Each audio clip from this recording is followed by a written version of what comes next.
Hey everybody, welcome to a special Going Optimal draft. It's an unusual time for me to be drafting, but I got invited to a Just Lola Man streamer showdown event. I'm in the second pod of a showdown is good. It's a Zendikar, and top four of this pod go on to face top four of yesterday's pod. Today's pod is the Ham TV, Scotty Nada, Semulin, Nikolai Bolas, Legend, Kyler Starr, excuse me, myself, and Jason of Mana Traders. Now, Mana Traders is sponsoring this event. They're not my sponsor. My sponsor is Card Kingdom. I'll get to that later.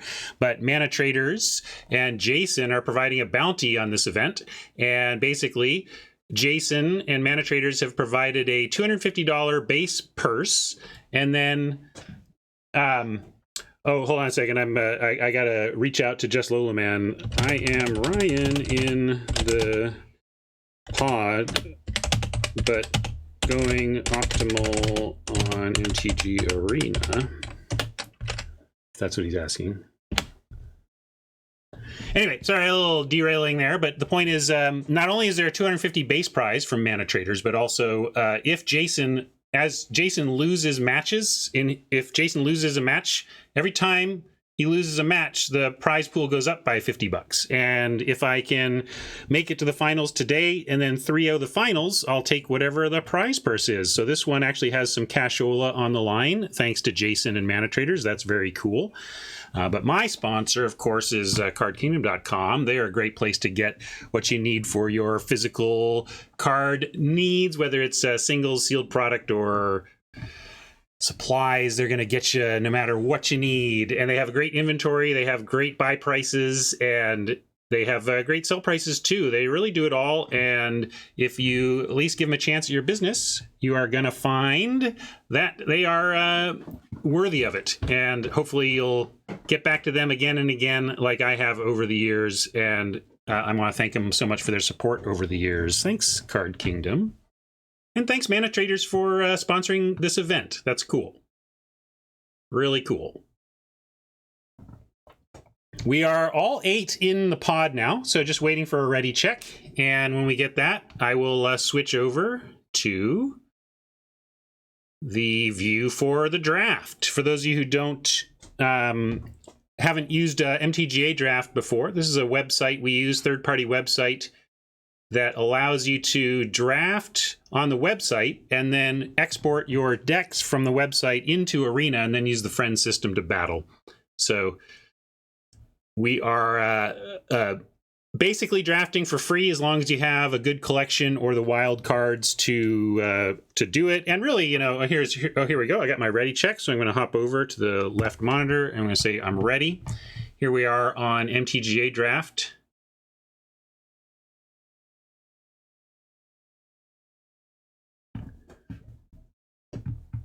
Radiantware. A lot of people are weirded out by me drafting in this odd time, but happy to be here. Happy to have a chance to play with these awesome streamers. It's going to be a real challenge. This is also one of the few ways, basically the only way, to draft and play in pod on MTGA Arena. We get to draft in pod and then play against the people we're drafting against. That's pretty cool. Opening pack. We got a dual land in the rare slot. That's not a great rare for us. I'm gonna hold Scion of the Swarm. If somehow we can make it into the cleric deck, that would be pretty sweet. And there's not really a lot else here. There's an Expedition Diviner, which is fine if you're doing some wizards. Mind Drain is perfectly playable in this format, but it's not what we want to start with. Same with the Sky Dancer. Same with the Glacial Grasp. A lot of kind of playables here, but nothing great. But Scion is a fine hedge, or a fine start towards potentially being clerics. So if you're not gaining life, this is pretty underwhelming. But often, I mean, there are cards in the format, commons, that simply by playing this, you'll gain life, and it basically enters as a 4/4. So in the right deck, this starts out as an air elemental, so we're going to try and do that.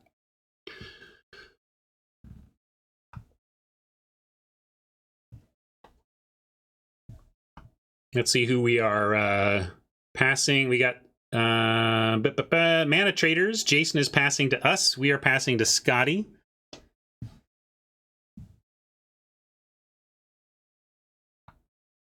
Oh yeah, this is a kind of a bad first pick, I would say. But do you disagree with it? Did somebody see something better in there? I mean, maybe you could argue to start with the wizard. That's a pretty, like a diviner. I think it was the only other arguable choice. And since Scion is a better, oh man, I saw the gold card at uncommon. I was like, please, please, please be the. It wasn't though. All right, so we started with this black card. We could. Goma Fata is good, but really only good in the aggro Boros or at least warrior style deck. I'd almost rather have a bug catcher that goes in a few more things, but I suppose if I were to take a red 2-drop, I would just start with Goma Fata. Royal Mage. Healer, though, if we want to try and hedge to the Scion pick, we can take the healer. It's not marrying it, but it's definitely a notch down.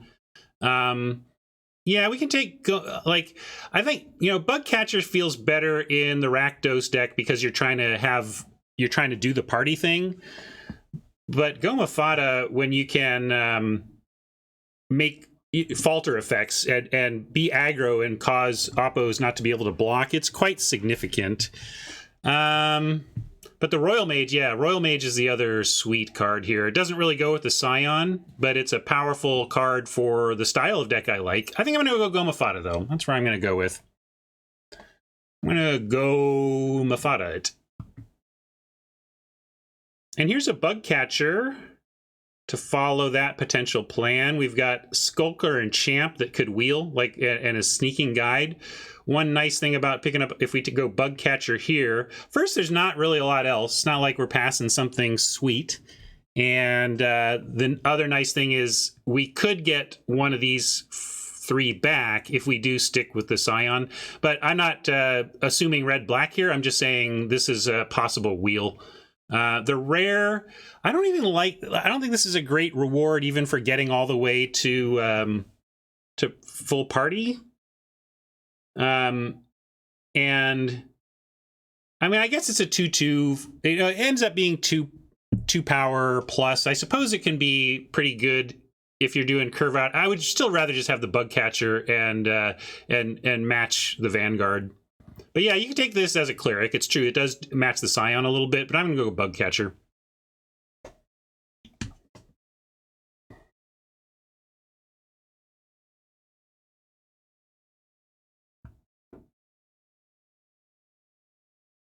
I'm cutting Ham off from his deck, right?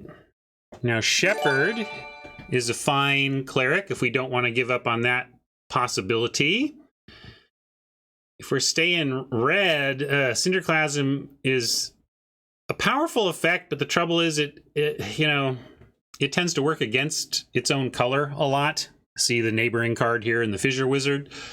But yeah, we can take Shepherd knowing that if we end up red-white aggro, Shepherd can play a top end there. If we do go back into clerics, it certainly works with the Scion. It's a powerful creature. And I like a Rebirth too, though.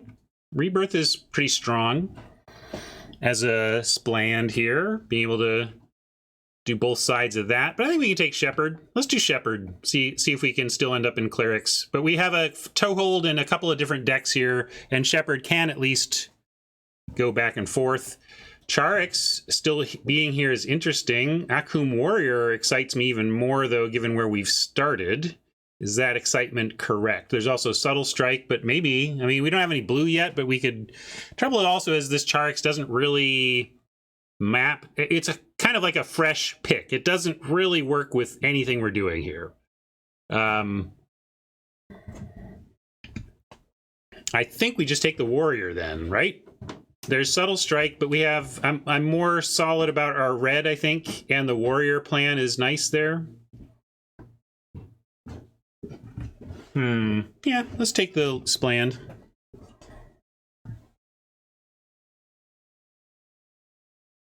Still looking for our lane, and I was saying to Jinx before I started the YouTube spiel that I really think when you're against a quality pod of drafters like this, finding your lane is just all the more important.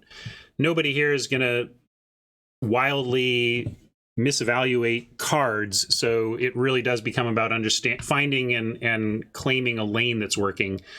To that end, we could grab a Blood Beckoning here if we really want to try and latch this red-black line. If we don't do that, what are we looking at? We do have a Tazim Royal Mage. We could take a Kite Sail or even this Kite Sail Cleric. Again, possibly being clerics or being white-red aggro.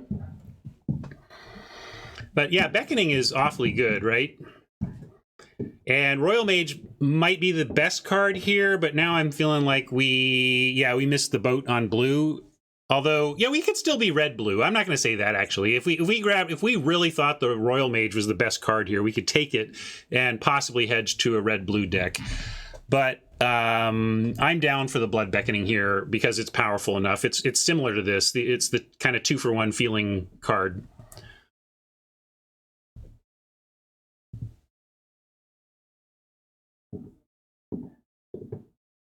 Hellion here. Dreadworm. Got a couple of 5-drops that don't match anything. We could take a Sellsword that does. It is a warrior. But we have a warrior here in a spell land, and picking up 1 Hellion has felt quite correct for basically any red deck that's going to end up with some splans to return. So yeah, we could pick up our first Hellion here over hedging to a warrior, red-white warrior plan.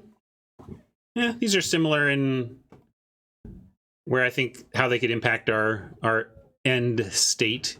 We could very much end up back in white, in which case we'll take the 3/1 warriors.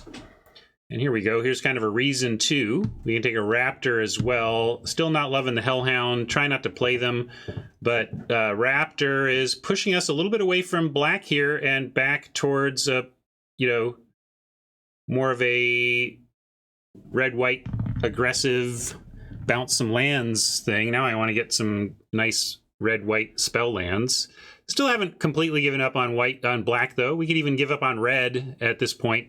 If it was the right lane, it would be worth it.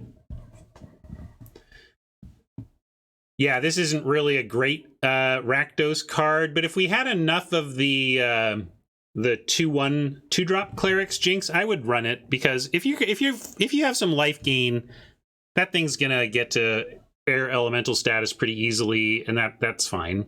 Take a Dauntless Unity or a Scavenged Blade or it's Cinderclasm. We are best of 3, so this is gonna be maybe where it's at its best. Right now, we don't have anything that loses to the one damage. So I think over a Unity or a Blade, I'm going to take the Cinderclasm for the board. If we don't end up with a bunch of cards that are vulnerable to it, by that I mean 1 toughness, really, because we do have 2 toughness, then this could be an excellent board card. I am going to put it in the board, though. Cool, Inordinate Rage, but, this spell land came all the way back. This is really kind of what we want for a deck like this over the Dauntless Unity, which does it only as a spell. This instant is nice and everything, but often it doesn't matter that they see it coming. Whether you're doing this or this, you're trying to make it your last spell of the game anyway, right? So the instant versus sorcery is a little less relevant here, although this does let you use it as a combat trick. You can just, with 1 creature on board, use it to win combat in a way that Stampede can't. But with Raptor and Warrior, it's a great pickup here. Sneaking Guide does work with the Bug Catcher. If we somehow still do the black, it's better in the red-black, I think. Mesa Lynx, though, as 2 power is, in a lot of ways, to me, more exciting than the Sneaking Guide. But it does work with the Bug Catcher. Whatever, I don't lose to this thing. You all say it's a good card. We'll see. But I feel like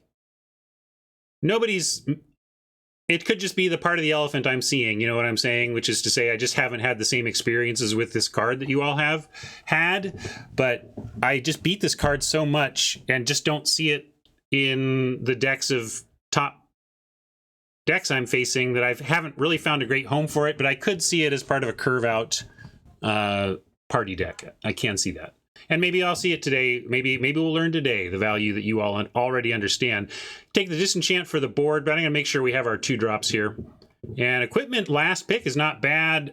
I think we're going to be Boros, and the equipment sub-theme in Boros is real. So having a random equipment last pick isn't the worst. Pathway is, yeah, black, blue. I hate looking at this top row here and not really seeing anything good for us. And not much going on down here. Wow, lousy packs for the home team. Yuck, gang, what do we even do? We could take the Deadly Alliance and know that black isn't completely out of the realm. We could take an Expedition Healer and mix up our party a bit and try to get bug catchers big. We could take an Ox on the idea that this is, if an Ox doesn't wheel, then what are we even doing with our lives? We could assume that if we're winning, we're being aggro, and Barrage could be good. But again, it's another one that I think will wheel. I'm going to gack the Alliance and take whatever wheels. And yeah, possibly pivot back into black. But there was nothing for us in that pack. Unless we get back into black. Feels like the packs have been pretty weak, and we're against a stacked draft, so my deck is feeling weak, but this happens when you draft against quality drafters. I talk about this a lot when I do the Streamer Showdown, because it reminds me of Pro Tour drafts. I encourage you, you know, Wizards of the Coast has a lot of Pro Tour draft viewers where you can go and look at drafts from the highest end of Magic play, and you will see that those top decks from top players have some eyebrow-raising cards in them, but it's largely because nobody at the table makes bad picks. We can just take a Gomafata here, keep on that plan. I think it makes sense. If we got like infinite Gomafatas, the Oppo can never block, and we could just take an Alliance though, and really try to just move back into the black. Let's, in our white, yeah, our white's not that great. Maybe we can even wheel the Gomafata if nobody else is doing it. But I don't think we'll, like, again, I think Grown Up is taking Gomafata. We can't count on this to wheel for exactly the reasons I've just been talking about. The drafters are too good. And this may be tempting to go into black, but it was not flowing. So if you get tricked into the pack 2 color that was not flowing, you are saying you're accepting one pack's worth of color, one pack's worth of that color. I am going to take Gomafata. Hey, if we can pick up like even a third, if we get lucky and get like a third Gomafata and really pile on the Warriors, it's like they never block. Fledgling, though, I like a creature on a land, but this isn't a very aggressive one, whereas this is hyper aggressive. Exploration is certainly playable, and I wouldn't cut it, but it's not any kind of bomb. It's a value engine worth running, but it's no kind of bomb. Sorry, Jinx, we'll catch you later. Try to win this one without you. Maybe you can come back if things improve. We're taking Fledgling.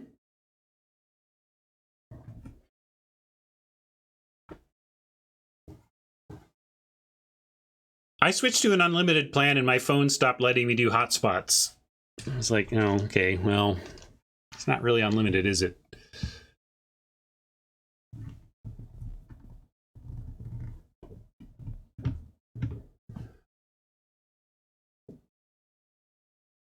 Don't often end up Boros, but here we are, at least right now. Maybe we can get some sweet Boros rares, or the uncommon Boros, or we can get look at that. Look at that. I tried to be that deck. Are we supposed to abandon red now and switch into black? What do you think, Rocket? Well, what's here for us before we get silly? We've got a Molten Blast and a Farsight Adept. We don't have much going on at 3. It is a Wizard for the Bug Catcher. This is the grown-up pick, probably. Media likes that, the grown-up pick. This is the tempting pick, but can we...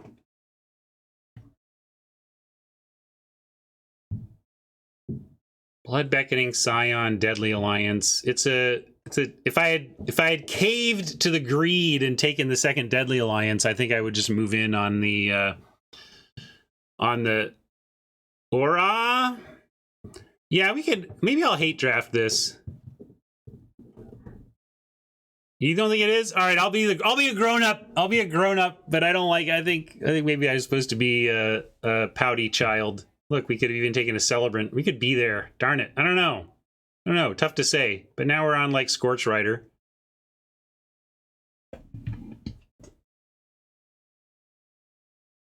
Really, I think it does. Isn't that the one that reanimates creatures? Maybe I didn't read the card. I thought it was reanimated clerics, which has wrecked me. It's not. Really like the protector. I'm trying to be as warrior heavy as I can, that's all.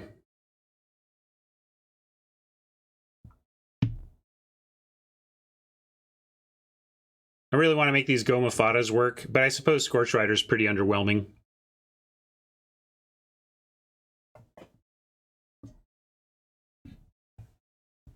Yeah, I don't know, maybe it's another place where we've experienced different stuff with that. Yeah, Celebrant is good, but not for this. Celebrant is not doing what this deck is trying to do, whereas pushing damage through is what this deck is trying to do, and that's what that card's about. We can take a Spellcraft as a starting point. Yeah, these packs have been brutal, but we'll take some red removal. I do not like how this is going. Maybe drafting the easy way would have worked out. Just close our eyes and force clerics. Fenor's thinking it's good. I'm thinking maybe it's good given the table, which is just, it sounds like an insult, but it means that, like I said, given how good the drafters are, I can't expect to have some abundance of amazingly powerful cards. And if the packs are on overall are a little on the weak side with good drafters, you can just feel like nobody has anything.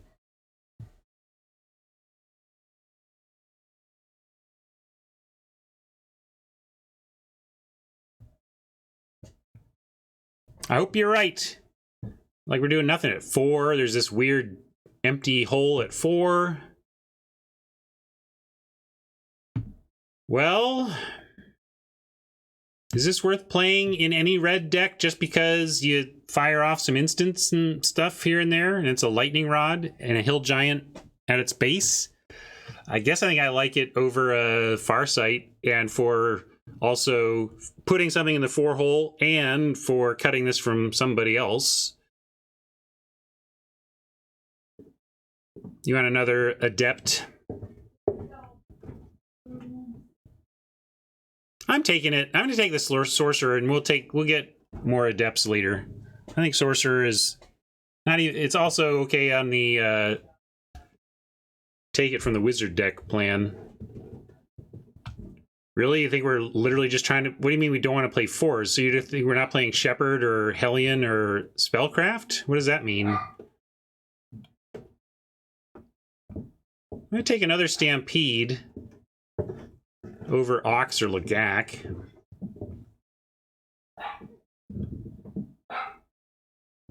I just don't mean if you're... Like, why are we not playing 4s?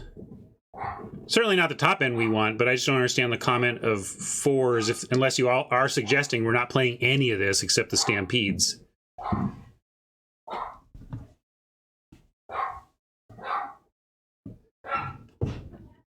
Would you... Yeah, like I'd rather even just have the dumb Ostrich Rider or whatever that thing is. You know what I'm talking about. Is it an emu? Something like that.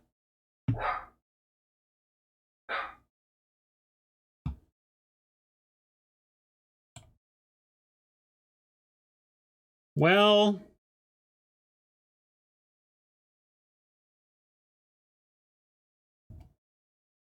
we're borrow something. I think we take a Barrage over a second Blade or a first Ox or a first Utility Knife.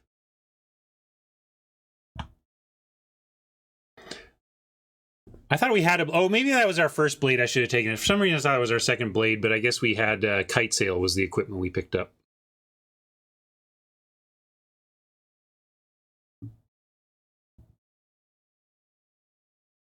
Here's another Protector.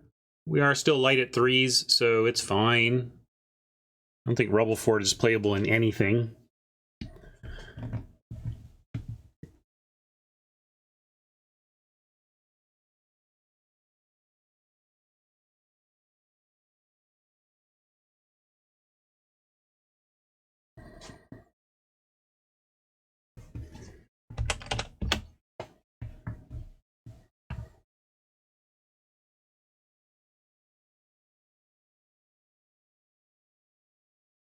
All right, well, we found our lane. I was saying that's what we needed to do. Looks like we have.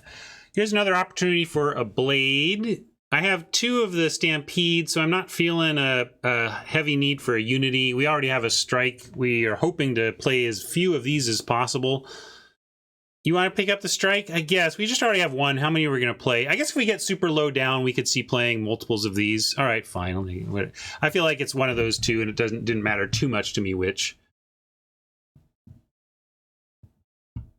Well, if we get low down enough, we're going to want multiples of these. Whereas I just don't, like, unless I have the payoffs, unless I have specifically equipment payoff, I really don't care about the blade. And can we figure out a way to make this work? Probably not. I'll take a disenchant for the board.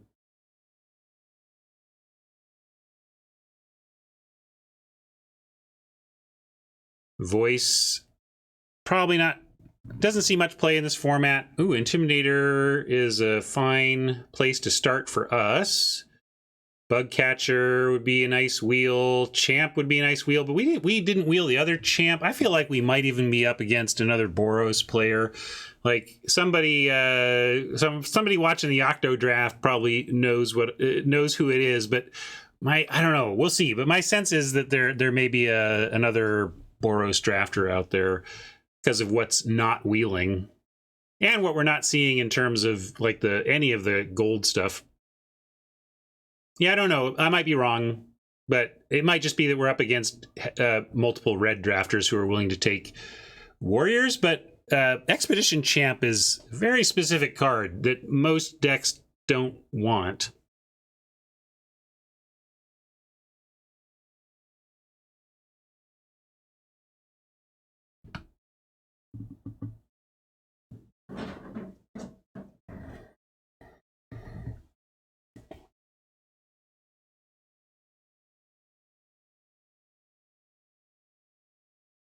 Blade Master is our first sign around equipment, but we have a Royal Eruption here. I think we just got to take the Royal Eruption, and if the Blade Master wheels, we'll try and maybe grab some equipment in the meantime. This is too generically good to pass, though. Well, if this wheels, fine.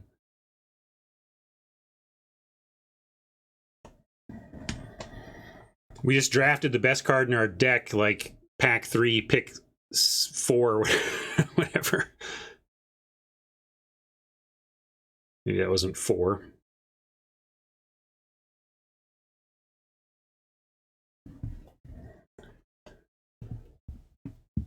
Ooh, that's a fun card for somebody besides us. Deadly Alliance is deadly out of our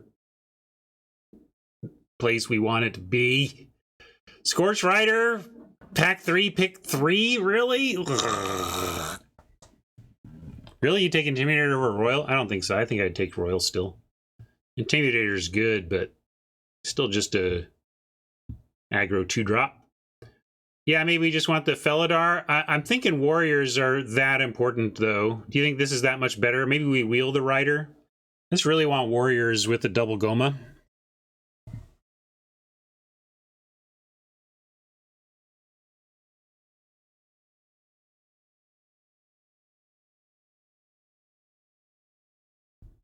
Yeah, let's go with the natural 4-power. Like, this is a way better top deck, right? We top deck this late, we get a hasty 4-3. We top deck this late, we get a really unimpressive 2-3. I'm taking the Warrior. We might even wheel the Kitty anyway. Hazard is a cool pickup. Healer. Ooh, there's a couple of interesting options down here. See, a Sellsword didn't come back. Like, I feel like, I don't know, who's taking Sellswords?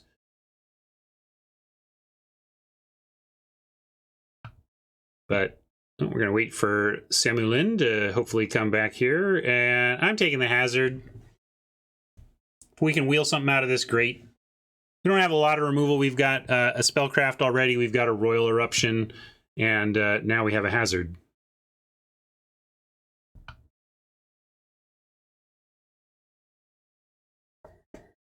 Barrage, if we play it.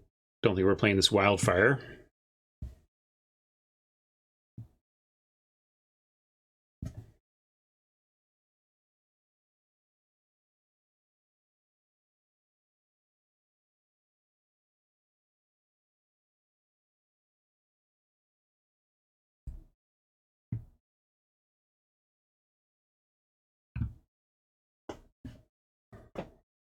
Another Scorch Rider, but we can pick a Banneret up. It's a 1-drop warrior that gives us some late game action, threat of activation, and we've got a Scorch Rider already. Yeah, we'll take the Banneret here, I think. Not much else to even consider unless we want another Hellion, which I don't think we do. Rather have that Banneret. Banneret into Goma Fata means Oppo's not blocking for a while, at least with one of their creatures.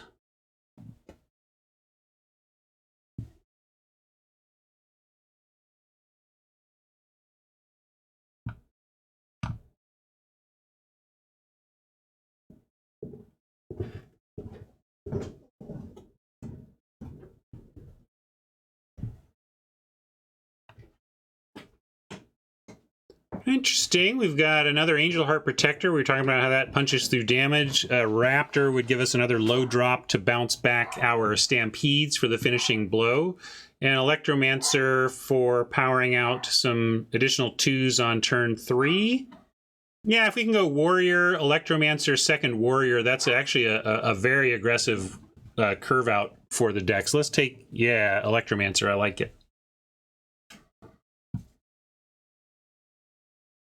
If we run the Sneaking Guide, we have the dream of Guide into Vanguard into Electromancer into, well, we need another red 3-drop for that to be any kind of dream, but you know, we could make 3 red mana on 3 is what I'm saying.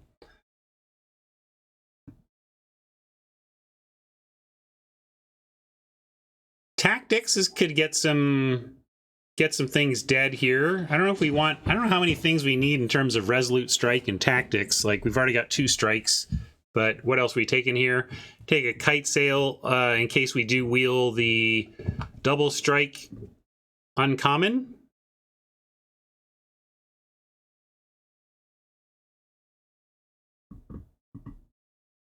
So I think it's Tactics or Kite Sail. We already have 1 Kite Sail, keep that in mind. So we're talking about a second Kite Sail, which is what makes me have pause. If we didn't have one already, I wouldn't even bother. But since we do have 2 Resolute Strikes that kind of do this job, because both of these need creatures out, I'm going to take the second Sail and see where we go. You get another Raptor. We could get a Spellcraft for some additional removal at the 4 slot, but I kind of like Raptor here and helping us get even lower down. Maybe we can cut Hellion, or you know, if our upper end is only just a handful of removal spells.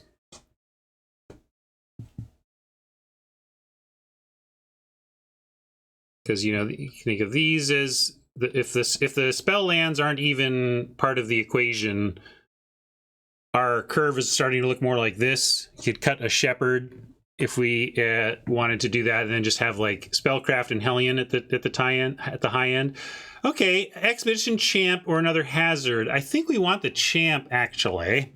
It gives us that red card to play on the Electromancer if that happens to work out. Oh, that's not the reason why. The reason why is just because it's a 4/3 3-drop warrior. So I think we take that over a Hazard number. Well, it's Hazard number 2.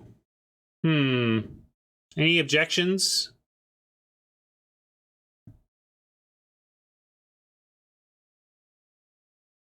I'm gonna take the Champ. That's what my gut says is right. We did not wheel the double striker. Celebrant, we probably want to, I don't know if we play this, but we certainly are happy to cut it from somebody else.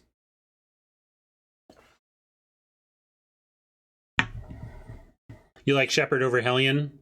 I suppose with double Raptor, we have our ways to get back Splans. We do have several good ones. I'll take the Hellhound and probably not run it, or maybe I should just take Shell Shield. That's playable in Kicker. And we do have some removal, and I really don't care about the Hellhound. I'm not going to run it, so we're playing in Pod. I'll cut a minor hate draft. Do a minor hate draft.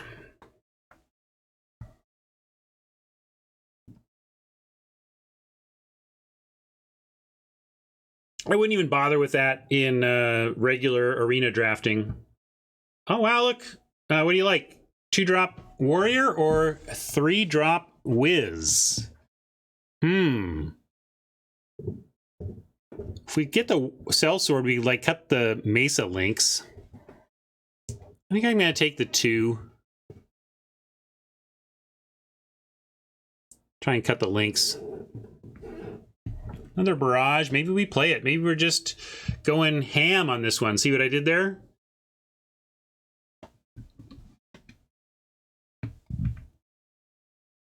Cut everything above 4 mana. Or everything above 3 mana.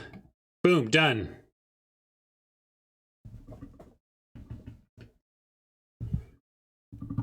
Do we do it? No, we're going to cut a kite sail. We'll keep 1 kite sail. Keep Rider. I don't think we're playing the Sorcerer. Ended up just being a hate draft. We do have Hazard, Strike. I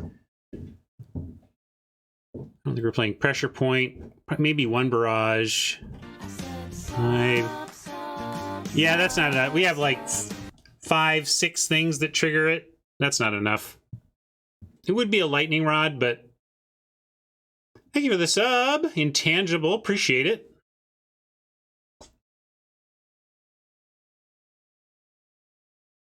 Let's definitely put... So... I'm going to bring the spell lands over here out of the deck, and then we'll remember we have 4 of those to think about. Oh yeah, I'm just moving them out to understand kind of our mana situation here. This is 21. And then, yeah, if we put in 16, 17, 18, 19, 20, like we could do 15... 14 land, 15, 16, 17, 18. What about 14 land and these 4? And then that's 1 off, and we can add back in Hellion, Shepherd, or the Spellcraft, and maybe we just want like 1 Spellcraft. And we could add the Shepherd back. What do we cut for the Shepherd, though? Do we have a creature we're whatever about? We could cut a Resolute Strike.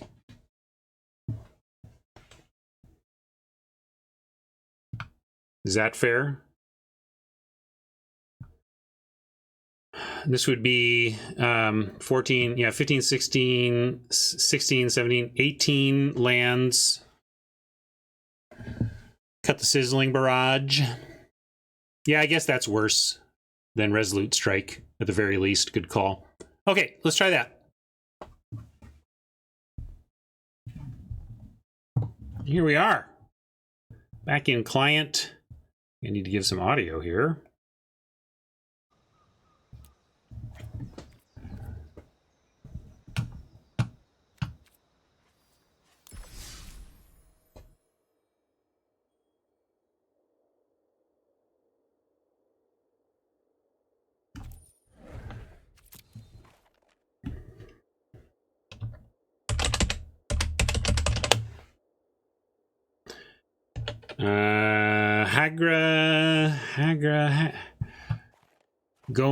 Goma, Fada. I don't know. Well, let's see.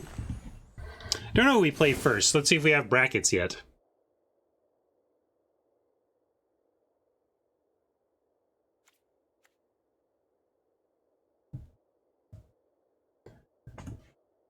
Looks like I got Legend.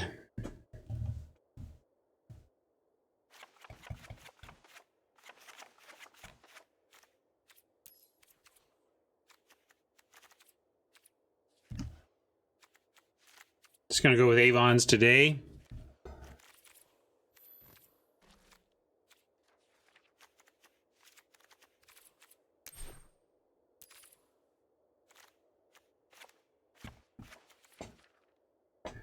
And we can apply some styles. And I guess that's a deck, huh?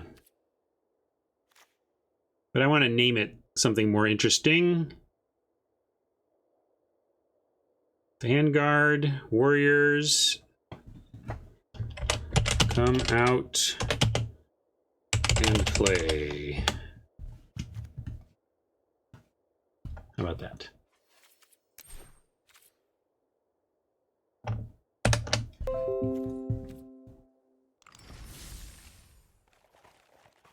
All right, maybe someone can check Legends stream. I don't know if we're buddies yet, and Or what? Is there info on screen name?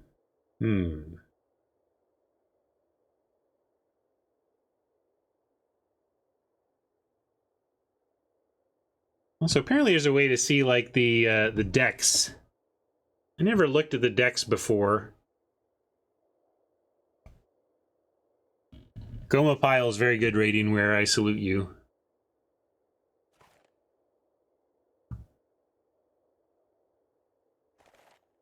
Yeah, I'll switch it. I like it.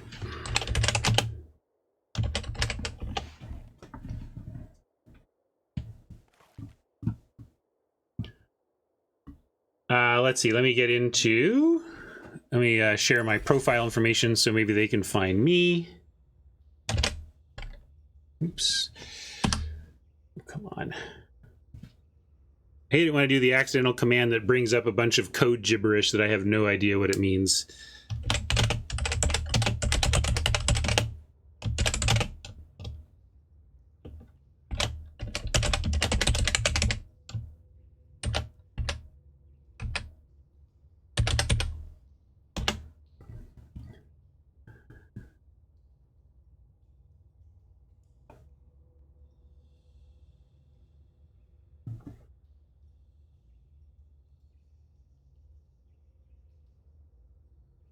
Hopefully, I got CBL active. Hopefully that's gonna let him grab my deck.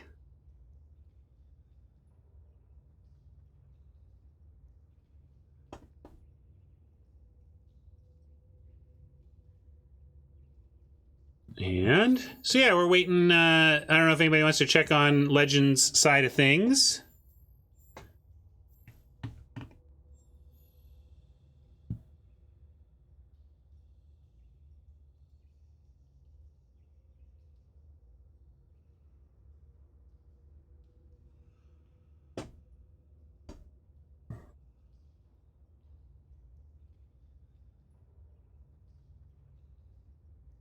Oh, sure. I just didn't see it. I got too many screens up today. We're kind of waiting anyway.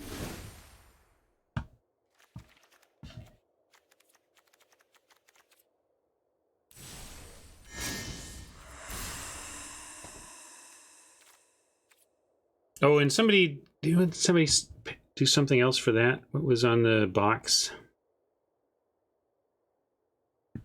Or maybe that was this morning and I'm forgetting. Maybe nobody redeemed nothing. Goma belongs on the box anyway.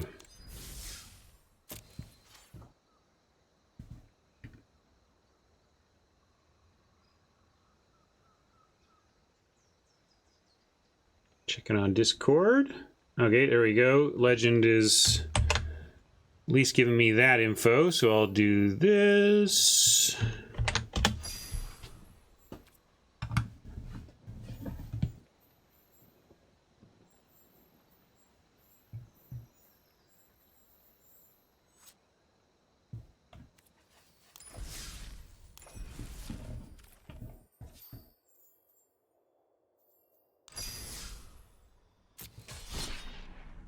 Ricard, best of 3. Oh, limited tournament match. There we go. That's what we want.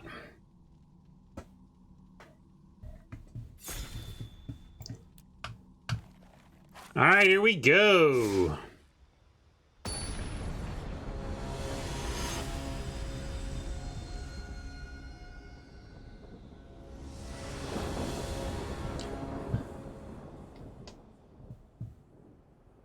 We want to get to 2-1 or better. Then we advance to the final pod. And on the play is good with our aggro warrior deck here. Nice start. With this start, we can go Banneret into Sellsword into Electromancer, casting Eruption. Oh, yeah, let me get out of your way. How about that?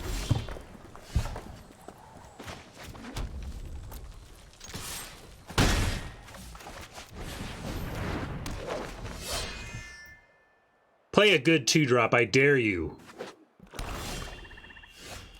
But I don't have anything else to do. All right, no value Royal Eruption incoming. I mean, no value Ardent Electromancer incoming. I'm not going to waste the Royal Eruption on face, but I'm not going to not cast the Electromancer either. Sad that we didn't draw anything to do, or that Legend didn't come up with something worth zapping, but we'll take a 1-2-3 curve out with Oppo not having played anything yet.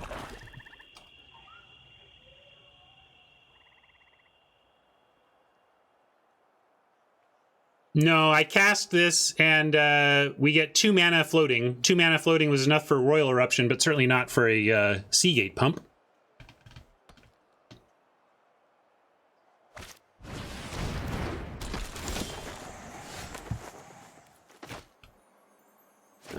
Yeah, we're just going to erupt that and keep going, because then next turn we do get Banneret activation.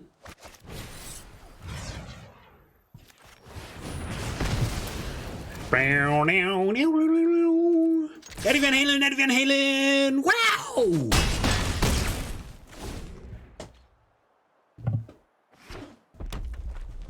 That's my acapella eruption for you. Well, it's just coming up Millhouse for us, isn't it?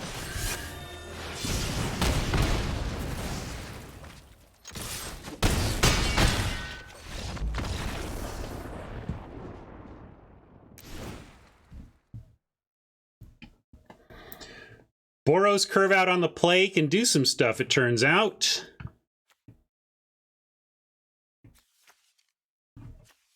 It can also fall flat on its face, so we'll see how often we get one or the other. Yeah, it's all well and good while it's working. Now let's see how it works from behind, right? Anyway, we'll try and not be from behind. We'll try to operate from ahead. That's where this deck is trying to operate from. Yeah, I don't know about on the draw.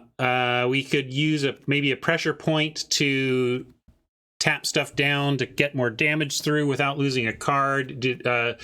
Cinderclasm is a question mark, but we saw nothing that one toughness heavy per se.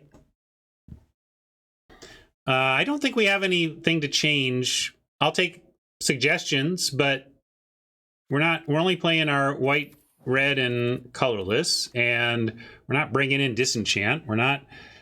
Maybe you could argue for a barrage on the play, but we're on the draw here, so this is what I would side out, you know.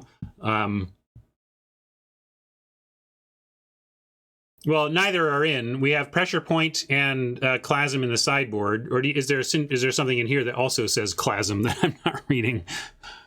Like, we're not playing either of those, so yeah. I think I'm just running it back.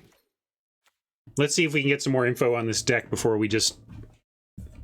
we don't... There's potential targets. They might be playing a lot of the Priest, the 2/1 Black Priest. Certainly a lot of 1 toughness in red as well, the Rummaging Wizard. But we didn't see any of it, so I'm going to force Legend to show us something before I assume. Oh, we can also look. I think, let's see if our decks should eventually be up.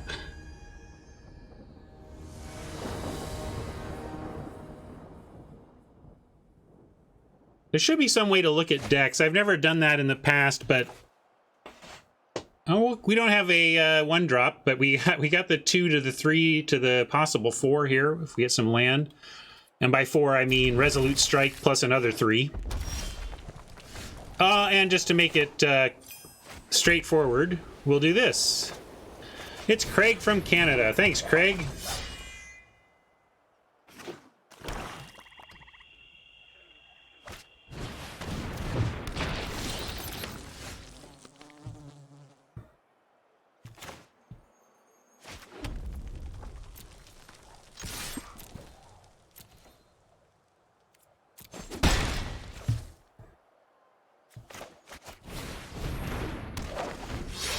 Smash is doing it all. Smashing it indeed.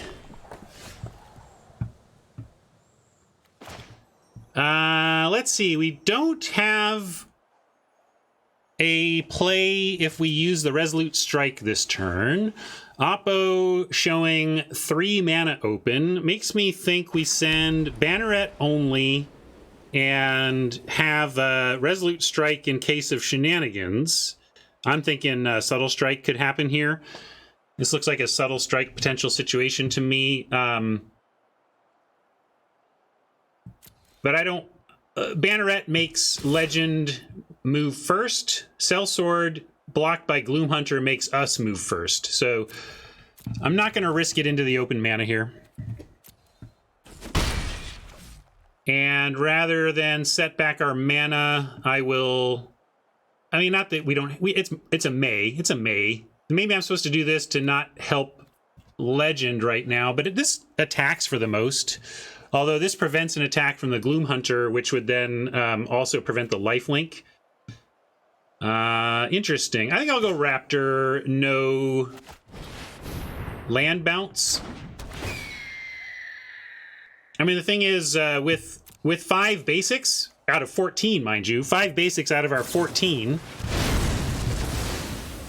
It was Cinderclasm. I forgot that was an instant. That changes a little about it. Let's go Farsight. And I'll keep the Resolute Strike around.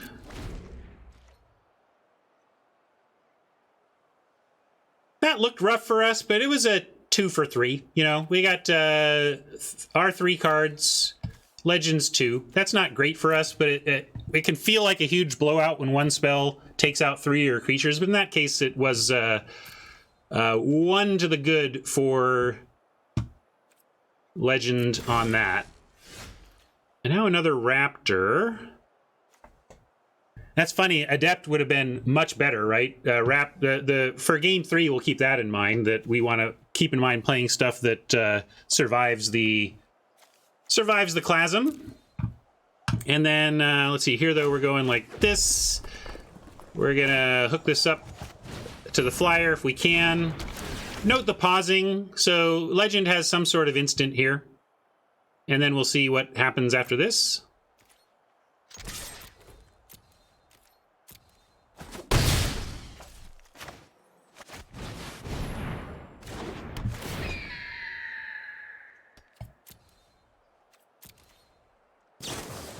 Sky Dancing. Land, well, land of sorts.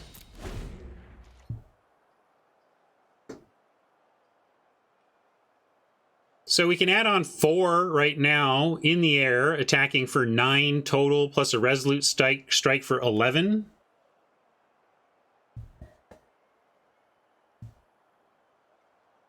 Not 15, but just counting kind of virtual damage here. If Legend leaves back blocks, leaves the Sky Dancer back to block.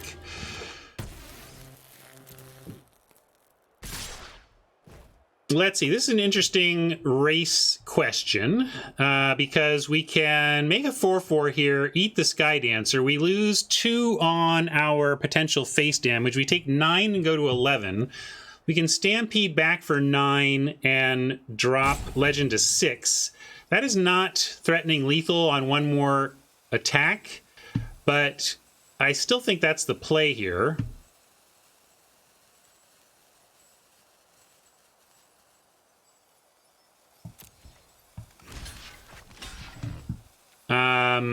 And I'm not willing to 2-for-1 for one of these 4 powers, or one of these bigs. So we'll just do this. See what we draw. I think we need help off the top. The math comes up 1 short right now. And,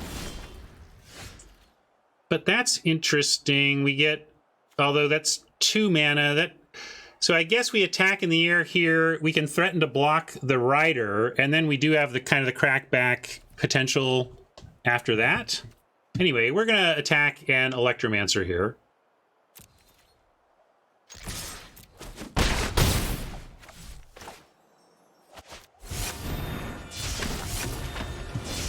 And, I mean, we can throw the Kite Sail onto the Electromancer if we thought hasty flying mattered. Where do we want it? I mean, we could re-equip it, but what is it? Does flying really get us anything? I don't know. I don't know why I would or wouldn't, but I guess I'll throw it over here.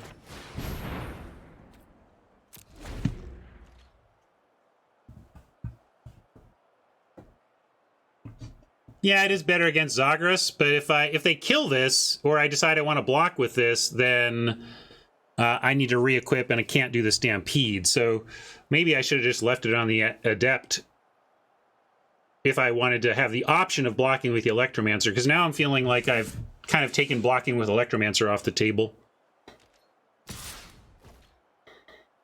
With that, I think that looks good for us. We're going to take this and hope we don't die. And we're going to hope that Legend is hoping that we can't add to the air. All right, we win. All right, all right, all right. We win, we win, we win.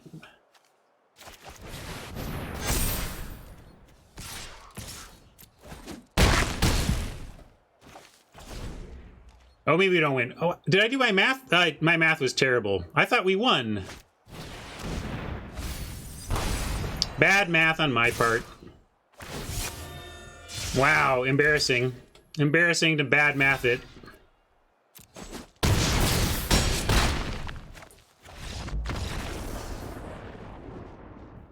I really just did, I must be losing it, gang. We had a good chance, too, if I don't screw that up. Like, we weren't dead or anything. So that was pretty bad. How did I get that wrong? They were on, yeah, I just bad mathed it. Yeah, just bad mathed it. Can't add small columns of short numbers around here. What else did we learn? We're gonna go, they do have a Dancer and a Gloom Hunter. I mean, we could bring in our own Cinderclasm. We want to get on Cinderclasm. I mean, you can punt me, I don't care. I punt, it happens. I'm still gonna love myself. Was that enough to bring in a Clasm, you think?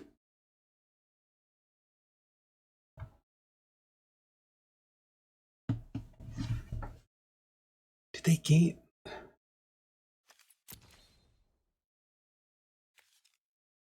To go back and look at how I biffed the math that badly.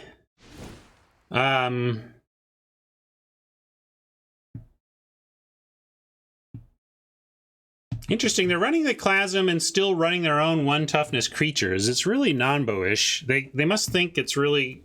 I mean, we got a lot of 2s, I suppose. A Clasm on 2 hurts us more than them. A Clasm on 1 hurts them more than us. That's the thing. We would play Clasm to run it on 1. They're playing Clasm to run it on 2. I'm not going to do it, though. I'm just going to stick to the aggro plan. If anything, I bring in a Barrage here. And, but again, I think just the Resolute Strikes are better. I'm going to run it back. Try to do better math this time.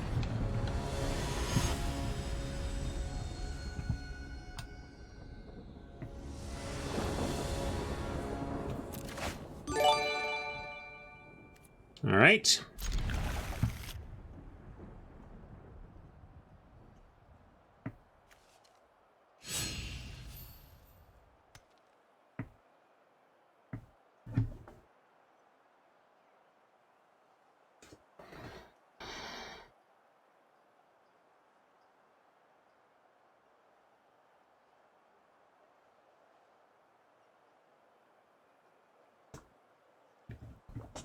Thanks for hanging out, everybody. Fun times. Unusual time for me to be streaming. Glad you're joining.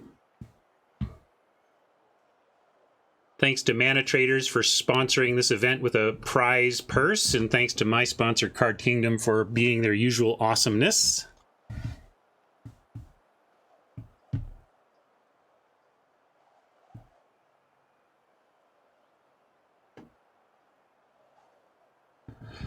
If Legend wants to go to 5, I'm not going to complain. I'll take whatever win I can get here.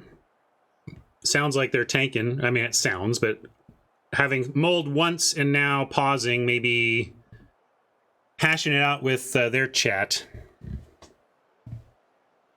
Yes, Newmont, insert Newmont 5 chant here.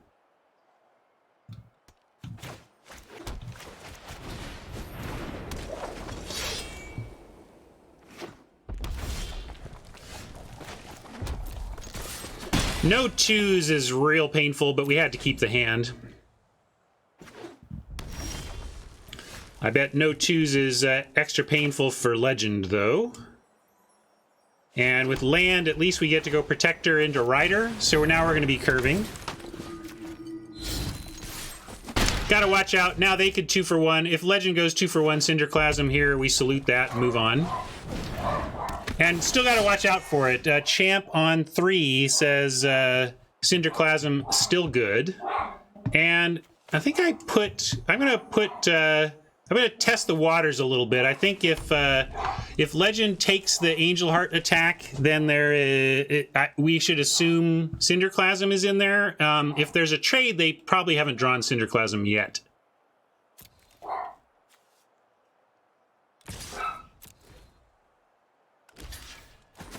So that to me suggests no Clasm. Frankly, the fact that there was a 2 for 1 opportunity that was passed suggests that as well. But we get to go with the old Rider here. Might just take some damage for the just add 4 damage with the Stampede next turn. But Royal Eruption plus Champ is better, and then we can Stampede next turn. So this was a fantastic draw. I prefer my games to have plays that are so obvious I can't screw them up, which is what's happening here. So far. Give me a chance, though.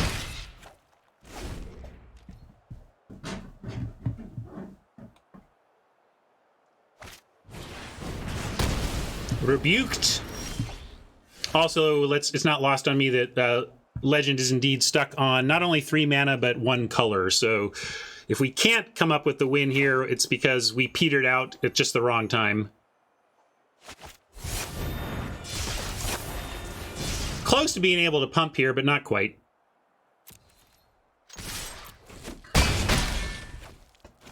But I think, like, if Legend goes Swamp 2 spell, like removal and blocker, then this is a game. If Legend misses here, I mean, sorry, Magic presents some non-games. Well, there's the black. Let's see if there's removal and a blocker. Even then, we're okay, but removal is necessary here, I think, or at least we force chumps.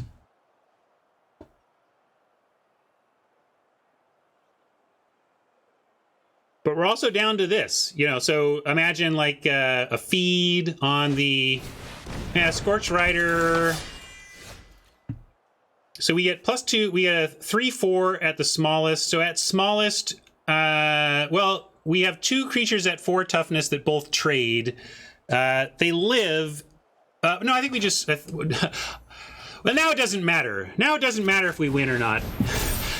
I don't trust myself. Clearly, I don't understand what lethal means, but I know that this is the correct play. So regardless of whether I can do math, that was the play.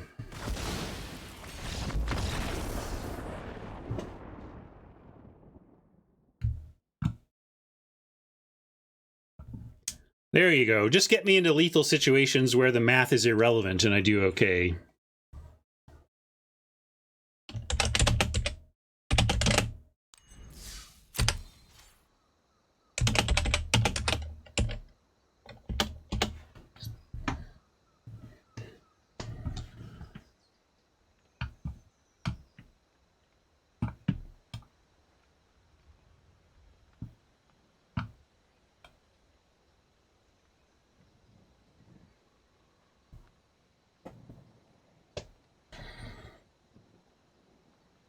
Anybody figure out how to look at decks yet? Maybe I should ask in my Discord chat.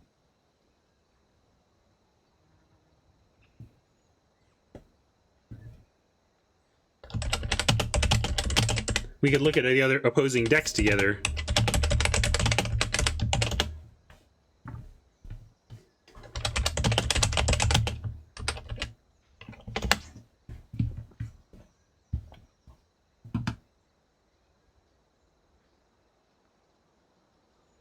On the pinned sheet under the streamer tab. The pinned sheet under the streamer tab.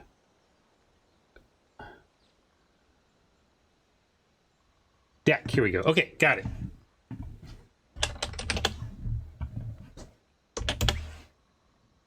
All right, So let's see. We are going to be looking at...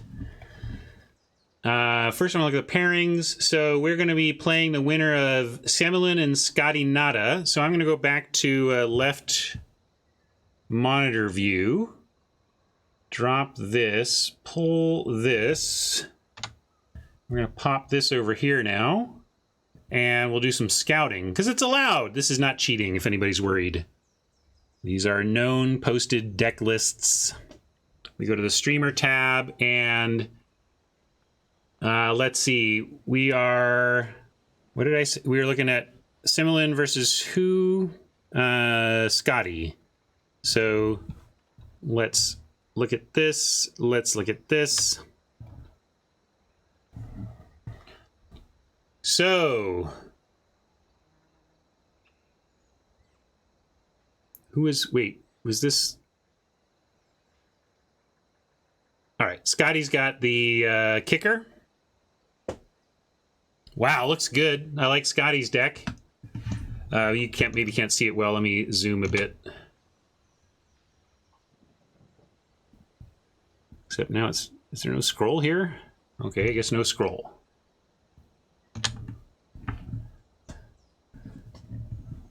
Green, blue, wizard kick. I love it. This deck looks great.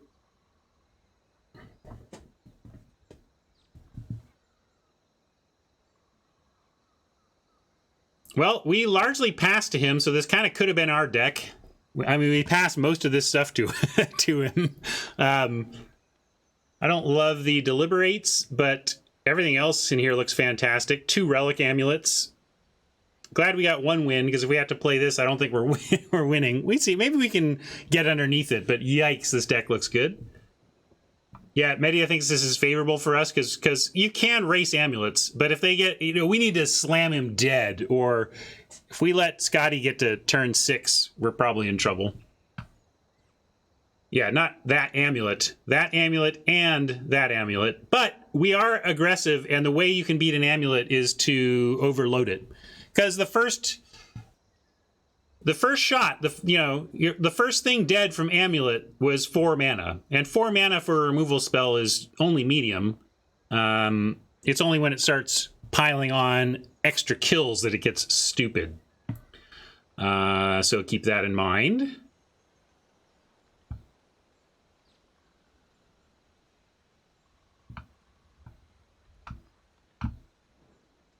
And then let's take a look at the other possible matchup, Semilin's deck.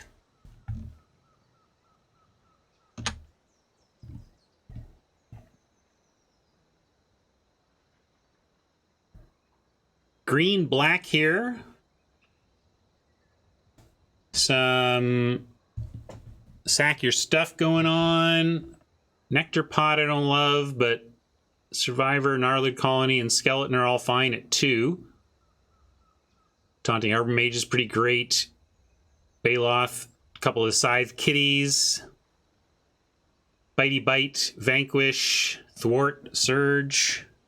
Thirst is great. Feed is great. None of those divine, or not, oh, and here's where that aura ended up. I like Scotty's deck a little better than Semilin's, but both look like they have some tools to make life rough.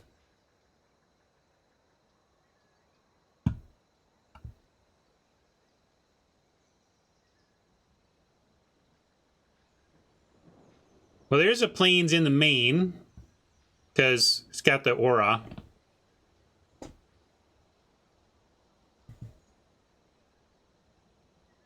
Well, not only on one Plains, there was something else that fetched it. Roiling Regrowth and Vastwood Surge are second and third sources for the white.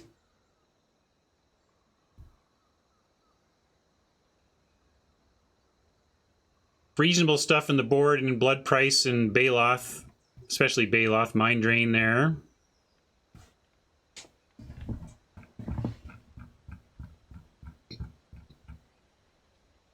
All right, let's hop back. Maybe want to give me a practice spar while we wait for the results of that one. I don't know how close they are. I suppose I could go watch. It's not cheaty face to go watch.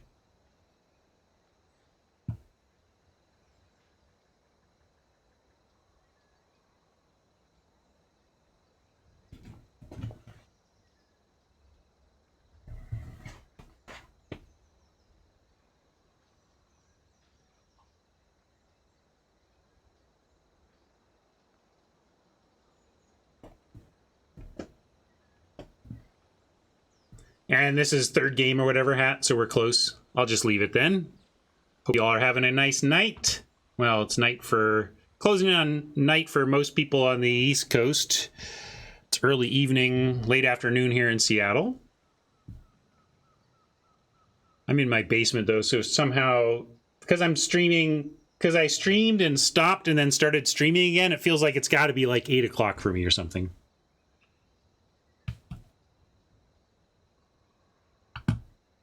Let's see.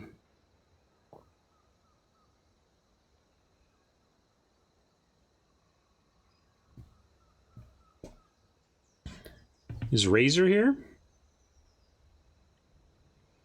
Doesn't look like it. I have an outstanding listen up from Razor.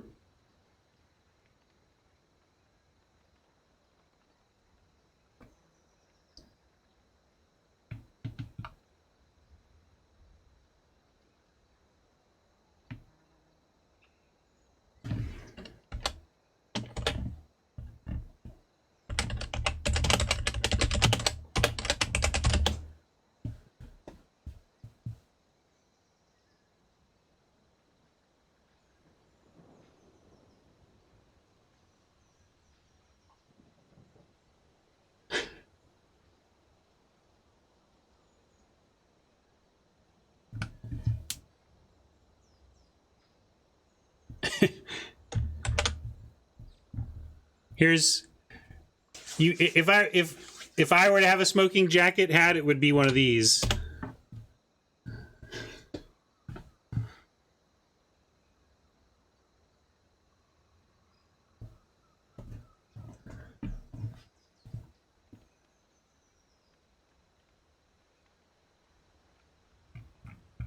Put on the hippie jacket. Oh, really? I got censored. I just saw it in chat. Well, it's a, suffice it to say, it's a style of jacket I've seen at many a concert. More of a hoodie. Kind of that woven Mexican hoodie.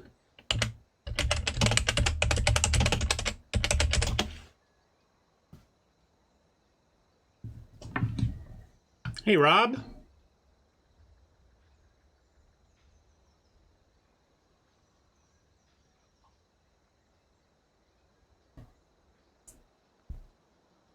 Thanks, D. Got here late, though. You missed a nice punt opportunity. I kind of quit on the second game. I was like, nah, instead of playing right, I'm just going to say you win. That was fun. It was mighty, mighty, mighty. But I'm so good, we just picked up the other two games. I think I'm going to go grab a beverage while we're waiting. You hang tight, and if they're not super ready, I'm going to go grab a soda.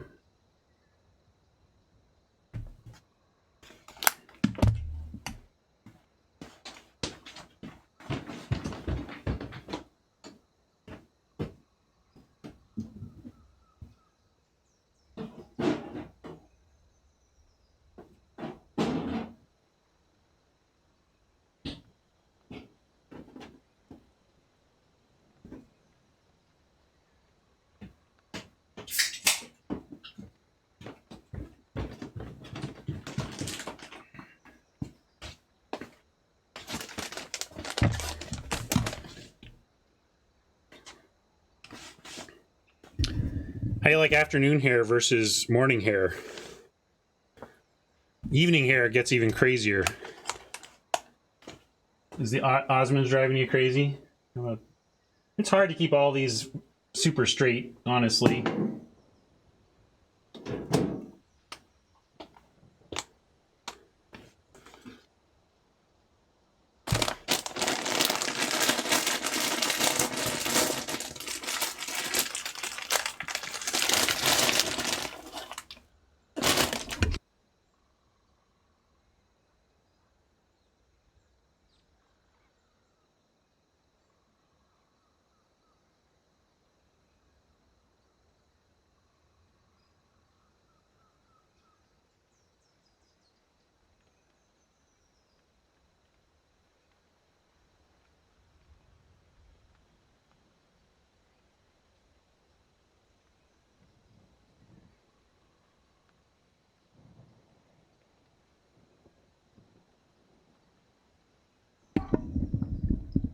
I'm happy Biden is going to win, but I'm still pretty embarrassed for America. The failed repudiation is going to haunt us.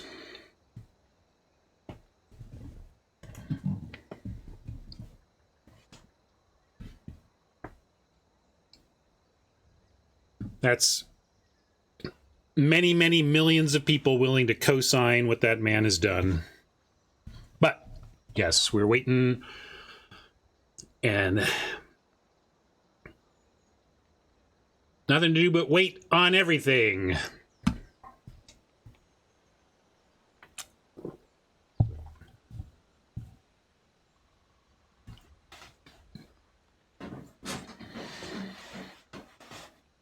My favorite album, my favorite recorded piece of music. There's also a my current soda rankings are Soleil. This is Signature Select. So this is like a well, it's a Safeway. I don't know if Safeway is owned by some other bigger brand, but this is a Safeway store brand pineapple soda. That's my current favorite. And then I like apple bubbly. There's also a pretty decent apple Soleil, same as this pineapple. And then I like peach pear LaCroix. There's your top three. And then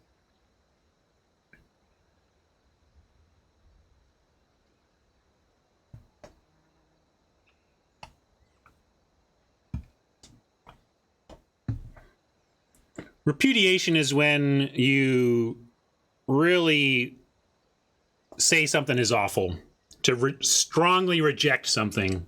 A repudiation is a strong rejection of, and what I wanted to see was more Americans, through their votes, rejecting Trumpism. So we're going to get rid of him from the White House, but we have not yelled Trumpism out of our politics, I don't think. I had a Spindrift phase and then bounced off it. Spindrift was high in my ranks for a while, and then I was off it. I don't know exactly what happened.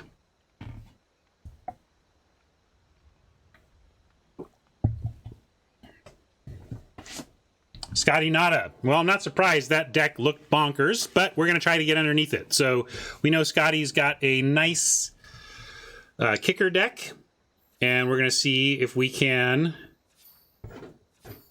get underneath it and get him dead before it takes over. Let me go find his username, though.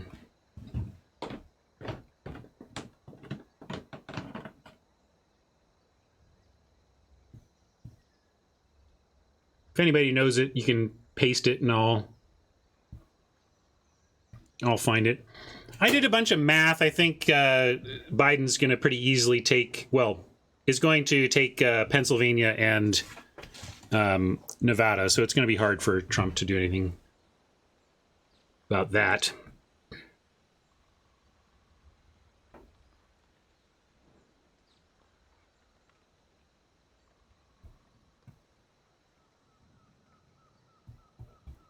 Well, I can show it to you, but that would be boring. All right, here we go. Oh, challenge sent. the challenges just not work? What's going on?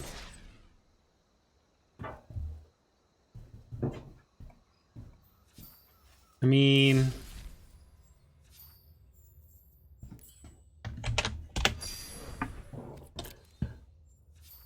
Well, he says he challenged, but it's not kind of working, so I'm just gonna do it. I'll do it this way.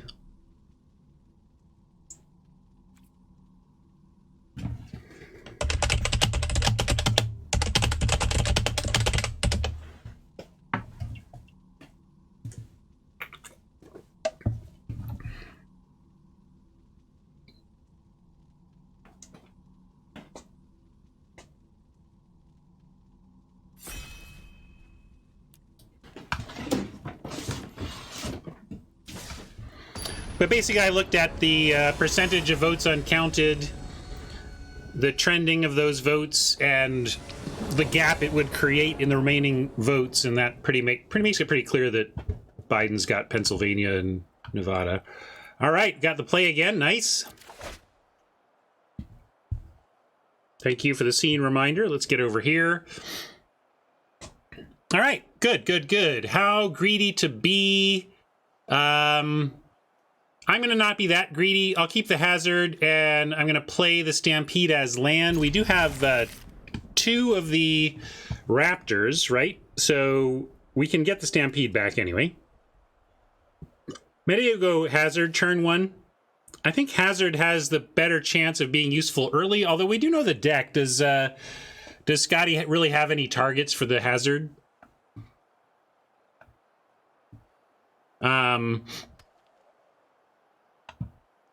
It's a good point that that the deck might not have many targets. I'm going to still go with my Stampede gut, though.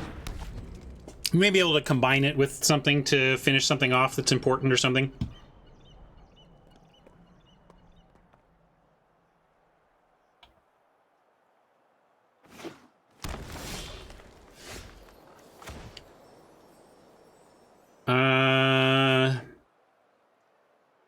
I was going to obviously do the Fledgling, but we could do Sellsword and then next turn go Fledgling, drop Plains. Maybe I should have done Plains, so the next turn we go Fledgling, drop Mountain and have Hazard. I'm going to go Sellsword because it actually doesn't cost us any counters here.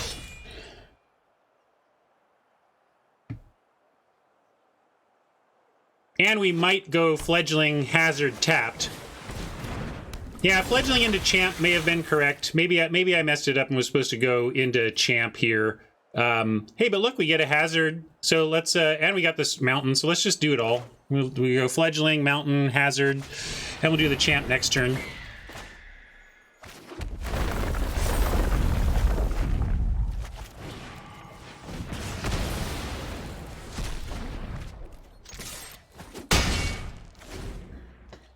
Or Rider next turn.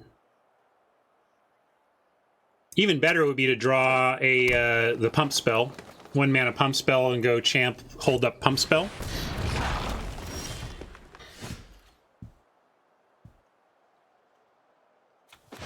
We do have some Pump in the second form of this land, maybe bouncing this one back, but I'll offer the Sellsword here. We're happy to take a 2-drop for their 3-drop, get our Fledgling in, and drop a Scorched Rider.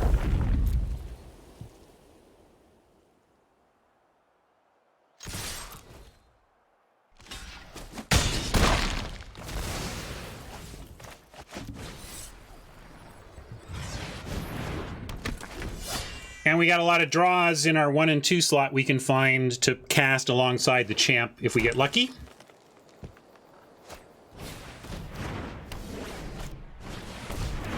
Nice. We did not get lucky on our draw. Do we offer for the Mammoth? I think we have to. I don't want to start losing it back the other direction. And we have enough warriors that we should be able to grow this reasonably soon. Maybe they don't block. I expect a block, but, you know.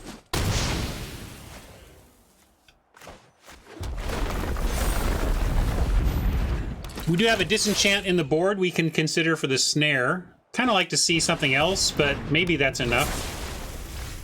Banneret's interesting. We can make the champ a 4-3 as we hoped, and also play the land and be able to get the pump. So the 3 isn't even enough to trade.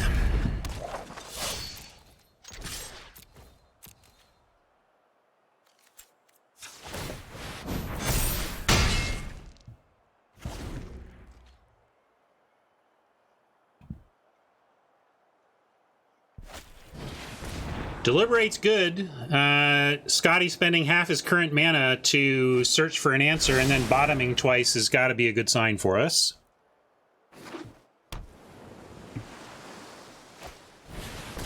That's also good, but now he really is starting to reload, so we got to close this thing out or this card advantage will start to catch up to us.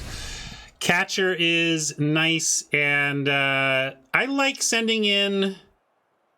Well, if we send in both and they block the Banneret, if he blocks the Banneret, we have to activate Banneret. If we send in just Champ and he doesn't block, we don't have to activate and we can drop the Catcher. But at 9, I'm willing to trade off the Banneret to get in for 5. Does that seem fair, or should we just go Catcher and then try to get it all next turn?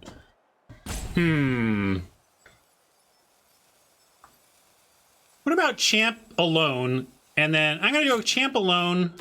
And if there's no block, Catcher. If there is block, Pump. Then with Catcher, we get a third creature to attack with. Now we can pump 3 times. And there's even a window where we can find a scoop from Scotty. All right, there we go. Nice.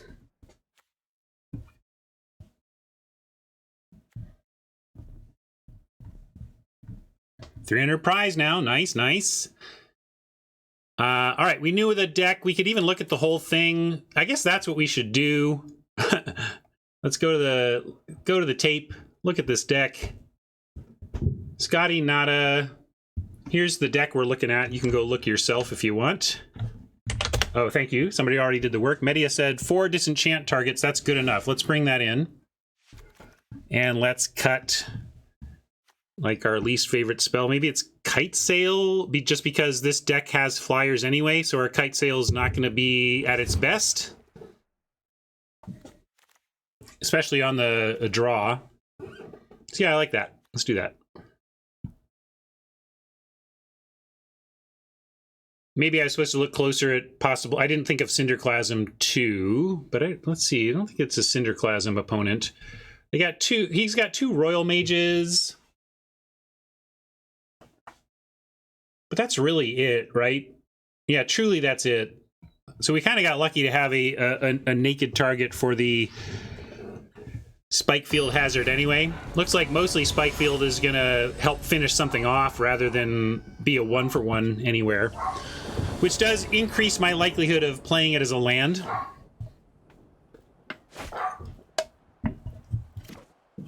All right, we can keep this and hope for some land to follow. Here we go. Prove to me this guide is good.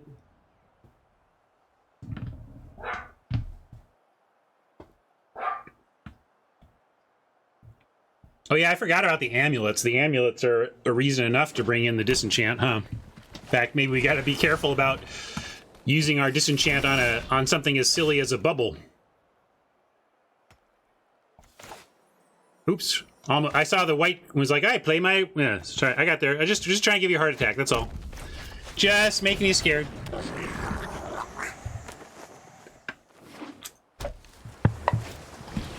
It was the white mana symbol that got me. I was like, oh yeah, play my planes for that. Well, let's see what Scotty thinks of this sneaking guide, because I'm sure offering it for that Royal Mage. Ooh, interesting. Well, what do you think? Should we save? Well, we could save if he does this. And it's not even like we give up an activation on the Fledgling. If we draw a land, we Fledgling ahead of the land.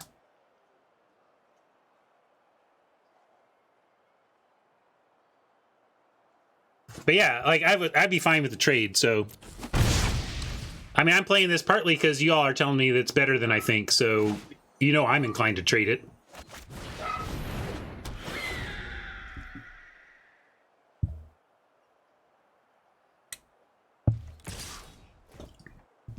Obviously no blocks from us. Need a land here, though. Yeah, it qualifies. I'll take it. I'll take it. Should we telegraph the strike? By which I mean attack with the guide? Nah, we won't attack with the guide. We'll just send in the fledgling. You'd attack both Media? I think if we want to do the strike thing, we try to do that on defense anyway and, like, eat the Royal Mage rather than 1-for-1 with the Mammoth, or you just want the damage? Why do you think they know we have something? I mean, they know our deck.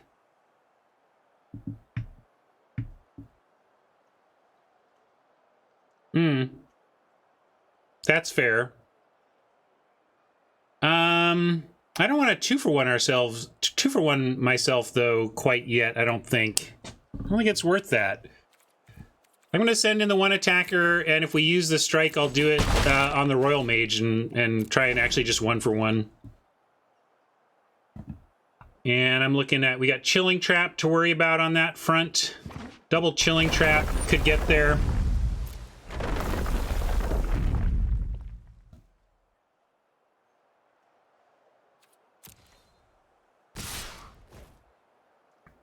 So if this is chilling, so I want to make sure I can't get blown out. I actually don't see an into the Royal. I only see Chilling Trap. Oh, there's a Might. But if we want to trade Might for Might, I'm in for that as well, right? So I'm going to go for the Royal Mage Eat.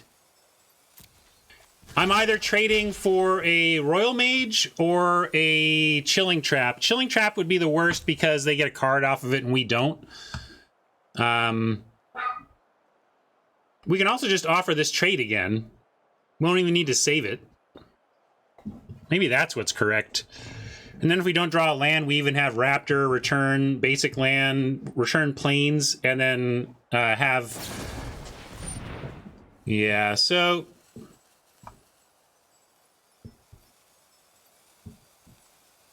Yeah, I'm gonna... I'll trade...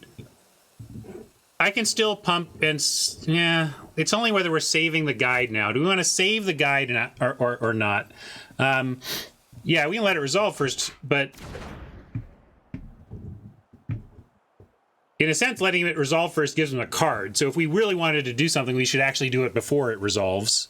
Yeah, I don't know why the urgency on letting it resolve. So now it's just a matter of whether or not we want to save it from a toughness standpoint. I'm going to say no. I'm sorry. I don't think that card matters that much here. I'm happy. We'll just trade for that trick. I just can't bring myself to care. Hey, if...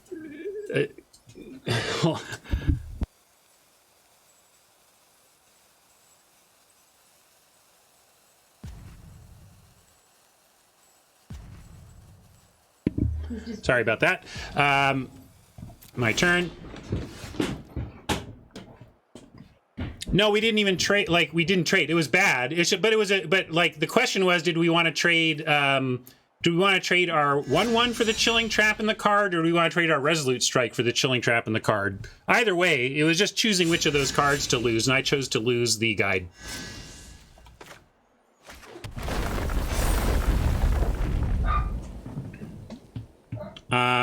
Now we go Protect. Well, no, let's save the Protector. And we'll go Champ holding up Strike.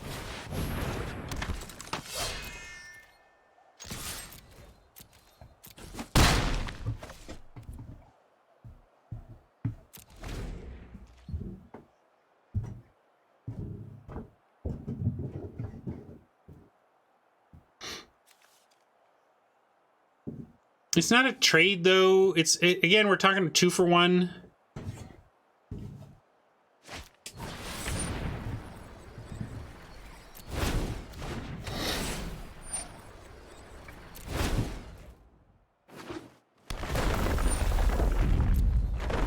This is going to get painful. But I got some life gain coming if we find a land. We did find a land, and we could just go Angel Heart. But what does this get? We get, so we get 4 life back. 4 life back gives us 8. It taps us out. But landfall plus one of these is only 7. What are our chances if we don't? We could also leave the fledgling back. Well, yeah, we play. Yes, but I'm doing the math. The thing is, we have to fade the pump spell. I got to attack though. We just have to, and then we have.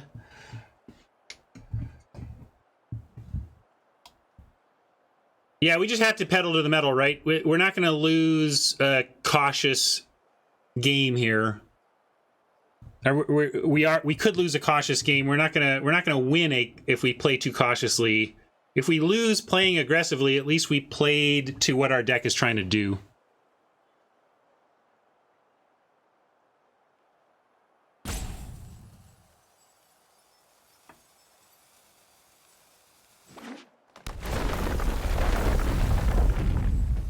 So there's the 7 that's not 8. Right now I'm on block 1 Royal Mage with Hero and Cross Fingers.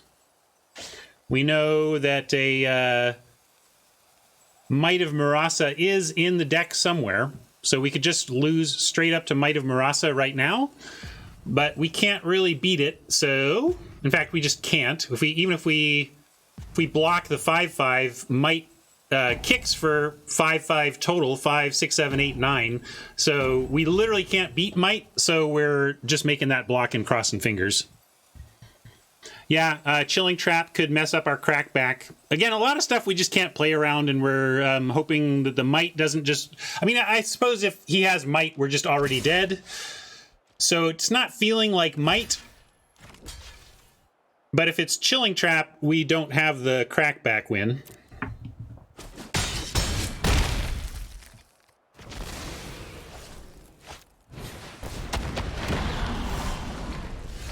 Ooh, interesting.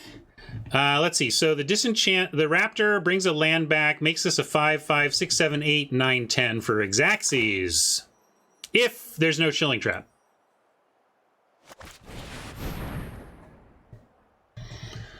So you say, but look, there is no activated ability here, and there was a distinctive pause. So now makes me wonder what we should actually do here. There is no Royal in the deck, though. The only thing this could be, by my read of the deck lists, is the very Chilling Trap that we're so afraid of, or the Might of Murasa, but Might of Murasa makes no sense. So we got to put them squarely on the Chilling Trap. And that means bringing back a basic land instead of the go for it land anyway. 2 Chilling Traps in the deck. 2 Chilling Traps. I have it squarely on Chilling Trap right now, gang.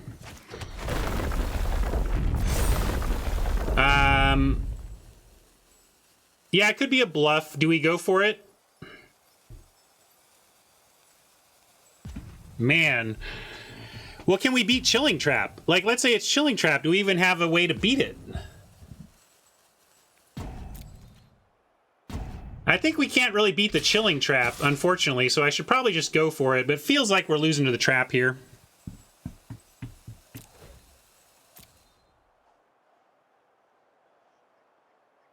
Media thinks we can beat a trap.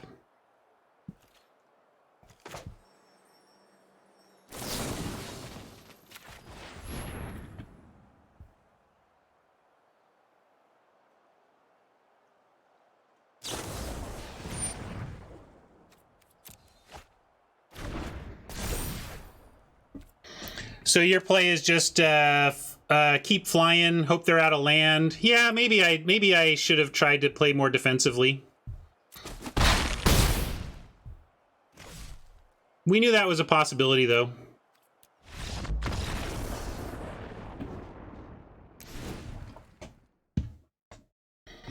Just feels like they had very good options in terms of just they attack in and they trap and block and we lose something. And we're also dead, aren't we? Like basically, like the other thing is if Scotty has land there, this thing's if they draw land, this is a 5/5, and then we're just abyssing.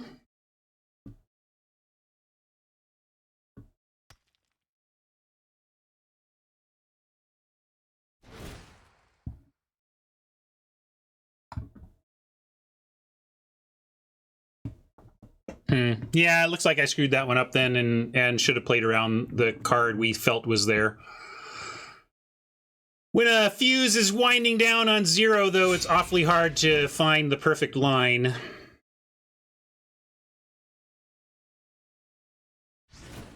Let's send it back. I think we could do like a barrage because they got to do some blocking. But the chilling trap, like after a chilling trap, the barrage is actually an interesting. I want to bring in a barrage on the play against those traps. Now that I think about it, if we're winning, Scotty's going to be blocking, and if Scotty's blocking and using traps, barrage is our friend. It's still very narrow, but I want to give one a try here. I think it's the right place for it if I can find a reasonable cut. Maybe it's even synchronized spellcraft. Except that feels like fancy play almost. Maybe it's Spikefield Hazard, and we get a little bit greedier on lands, 14, 15. We still have 17 with the splans. I'm going to do that.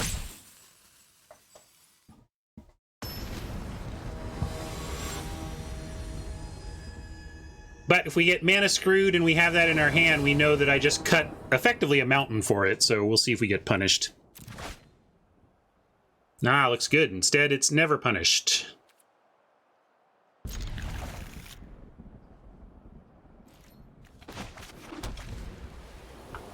I don't know if my opponents are trying to communicate with me. I suppose I can enable emotes. Except there's a pet, so, you know.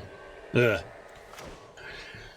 Gomafada, Fledgling. I guess we go Fledgling just to get this going. I think we've had, we've had a Vanguard in hand before, haven't we? Maybe not. Maybe I'm making it up.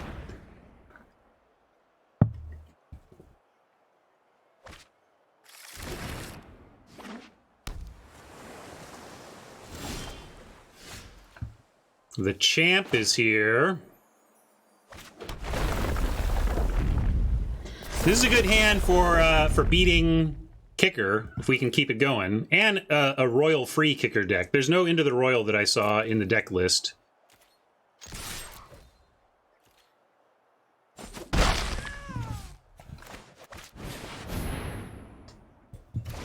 Yeah, Chilling Trap on the loose, right?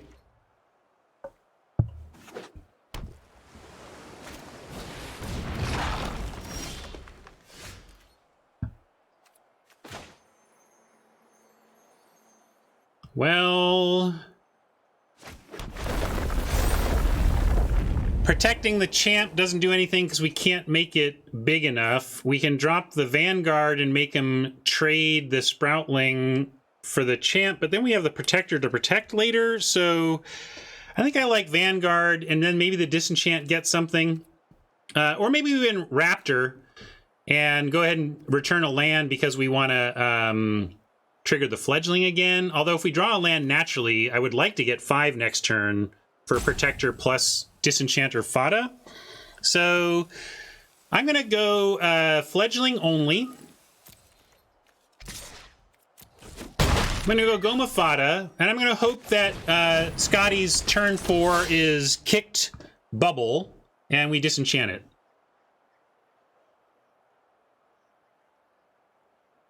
And if that happens, you know, it's coming up Millhouse.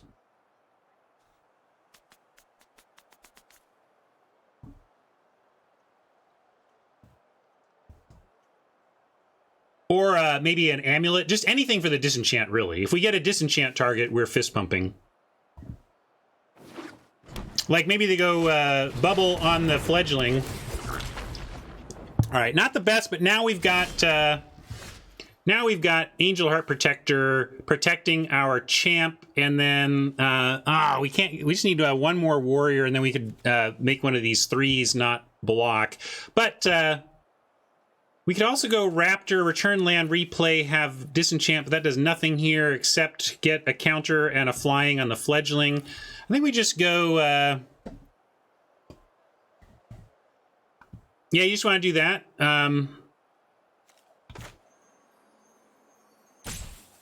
I'm in for that. I'm in for that.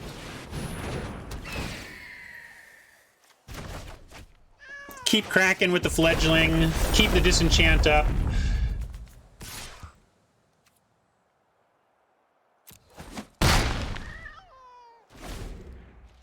A land away from a nice removal spell. A land away from 2 spelling with these if they come up with an amulet or the bubble.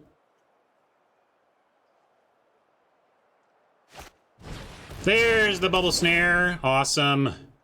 So good that we get to knock that off before we untap. I'll just do that now.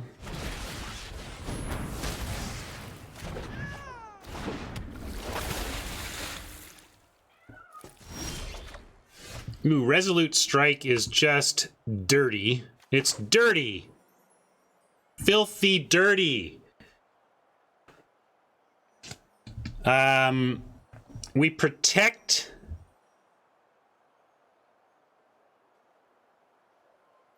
What do we want to protect? Protect the champ. Attack and have strike to save the fledgling. The raptor, I almost would be fine with the trade. I don't think we protect the raptor. I think we dare them to block the raptor. Vanguard. Doing the Vanguard is interesting because it's the only thing that can't trade, right? So I'm in for that. Let's do this with the spellcraft and the strike behind. I think I like that. I like that line.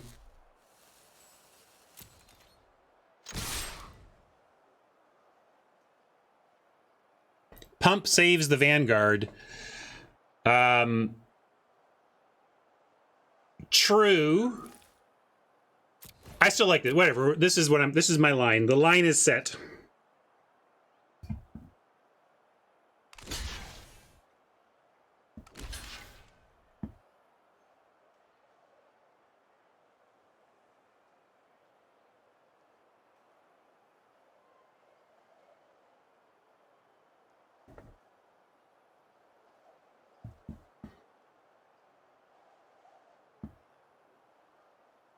If this stands, this is why you want to protect fledgling?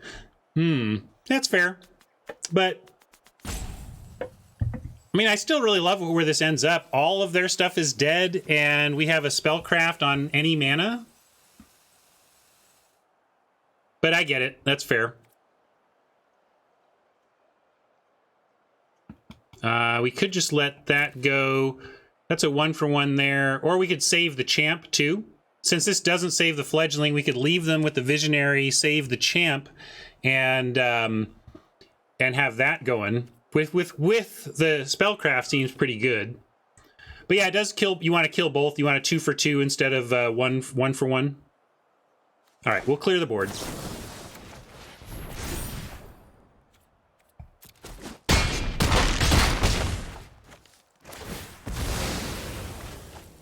It's kind of the plan anyway against a good kicker deck is to just have them dead with a fistful of cards.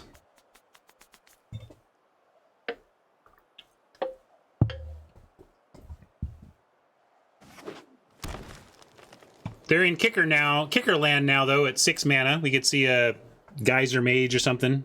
Do they have Geyser Mage? I have the deck list here. I keep forgetting to look at it. No Geyser Mage. We got a lot of diviners. Maybe they got amulets they're looking at in hand that aren't very good right here. That's all right. That's all right.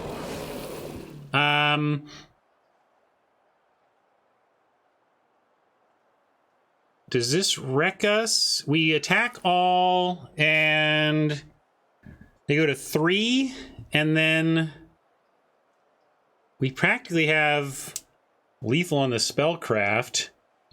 We could just attack with the raptor, get him to 5, and then bug catcher, hope we find a land and do it for next turn. Yeah, let's I'm worried about giving them another turn, especially with this Verizal.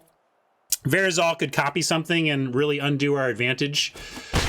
But we can get the bug catcher going, and it's going to attack as a 3-power trampler. If we find our land, we can if something blocks it, the trample is nice, because if we instant speed kill something that blocks the bug catcher, all of the damage is going to hit the catcher. Just so.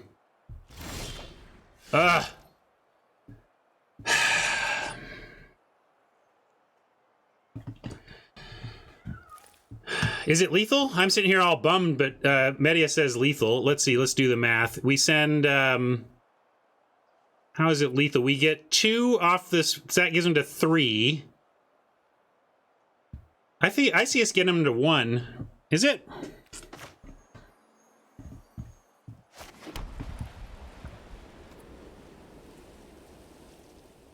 Oh, right. We can kill... Sorry. I was staring at... I was thinking this was a 6/6 and was staring only at these. So, yeah, we just do this now.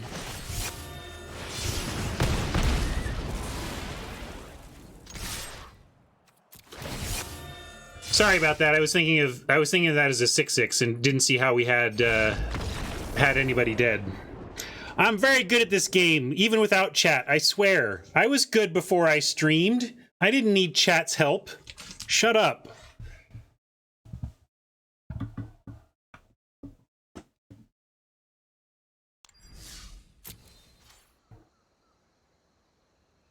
Oh, I forgot to update this record. Speaking of bad math.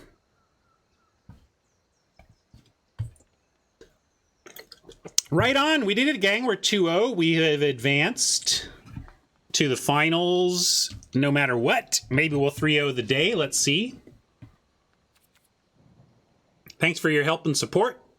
Great having you all here. Glad some of you can join me who can't always make it when at my normal streaming time.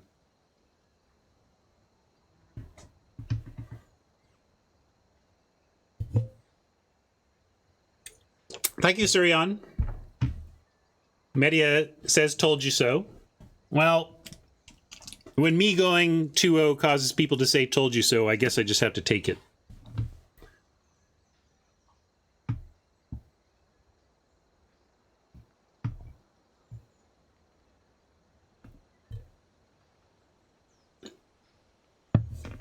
Ah, well. Well, no matter what, win or lose, this is, Hat was saying, do we want to play ham or, roll over ham or roll over the bounty player? Well, looks like I'll take either one, Hat, because we're going to play one of the two. And if we play Jason, it's a free roll to increase the prize pool for the final. Yeah, let's take a look. So we can browse decks.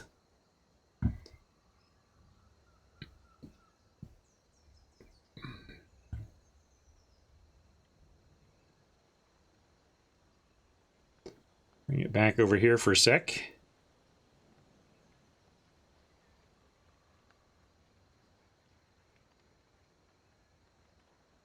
can do exclamation point bracket. That'll get you. Or is it brackets? One of those two.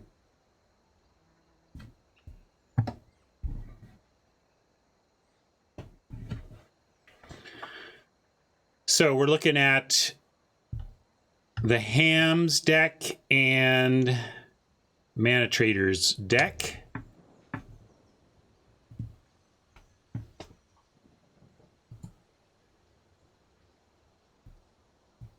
Hams is rogues. That's very ham-like, right? Oh, there are 2 Charxes in the draft, it looks like.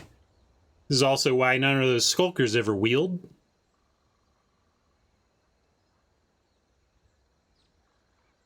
Anti-Cog is something to consider. Negate. Got to keep that in mind, too. Mind Drain. Hopefully we punish the Mind Drain by dumping our hand before Ham could hurt us with that. Another field research. Soul Shatter, that's the nice rare.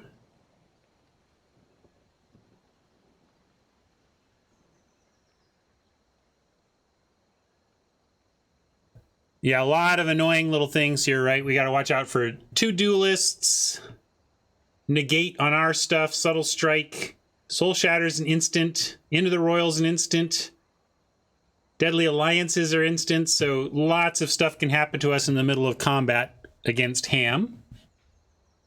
And then if we take a look at this must be Jason's deck.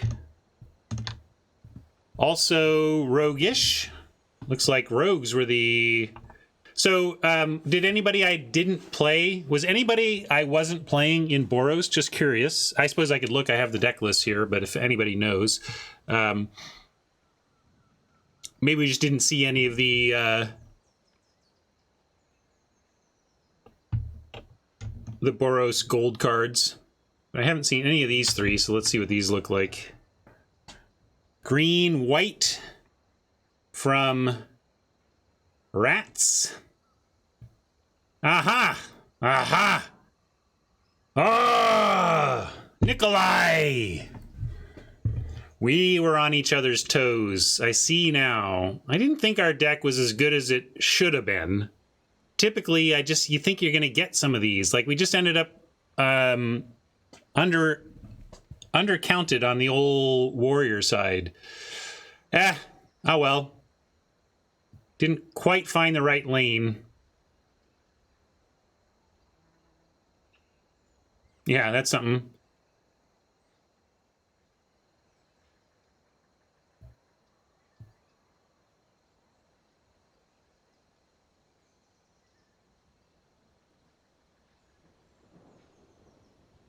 Yeah, well, we're in the finals at least. We'll take it, see what we can do with it. Let's hop back over here, though. Hi again.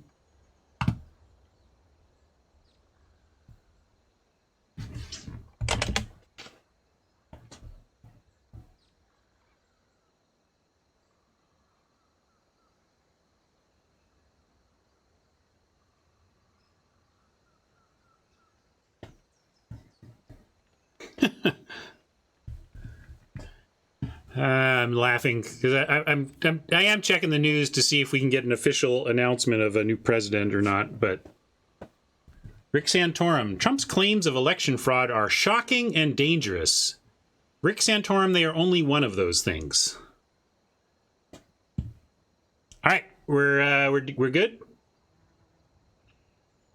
All right, Jason's. What's Jason's account name? I don't know.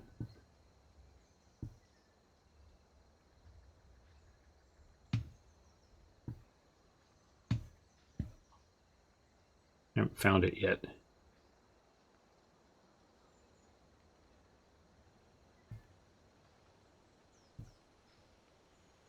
Oh, there it is. No, that's not it.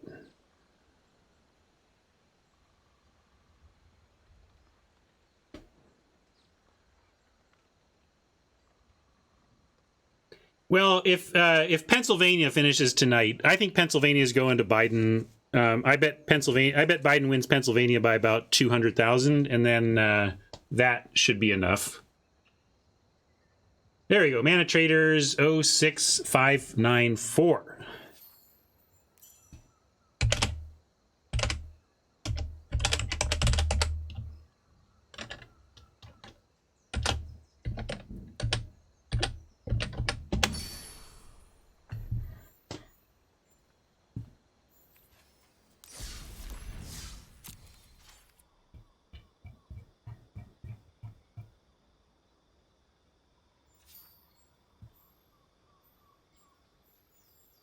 That not work. Maybe I haven't accepted yet.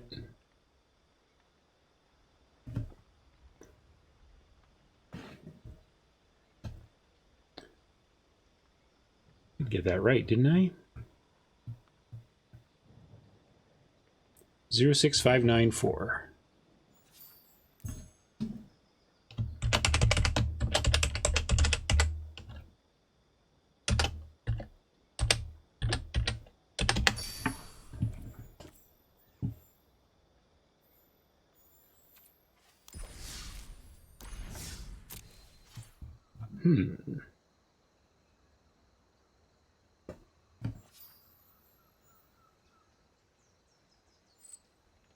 No acceptance yet.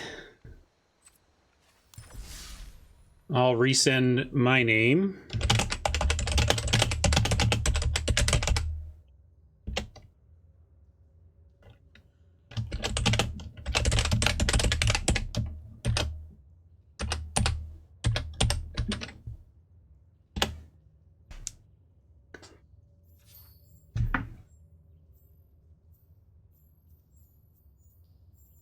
Still don't see on the friend list.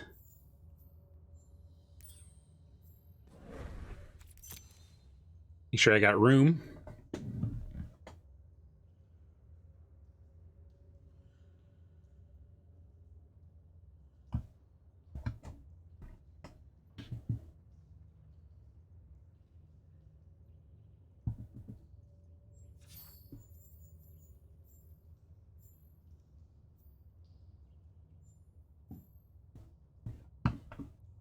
Trying.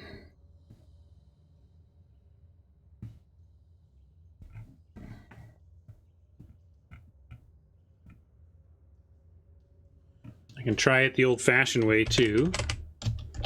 The challenge.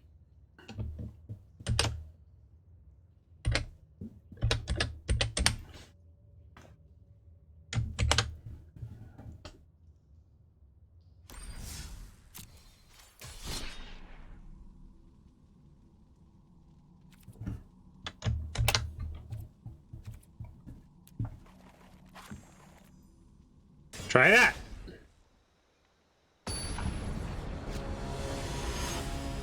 Oh, well, there we go.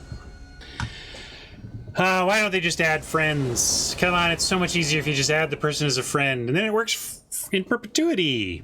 Anyway, hey, been very lucky here. We got the play in every one of... We're 3 for 3 on getting the play with our aggro deck, so that's lucky. And we can keep this. Banneret on 1. Tap land on 2.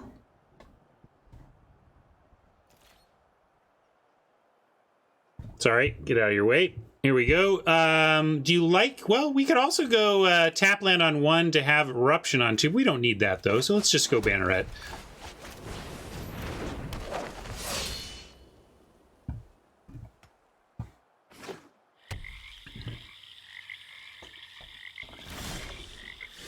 All right, we did find another land, but we want the hazard down anyway, so we have red for turn 3.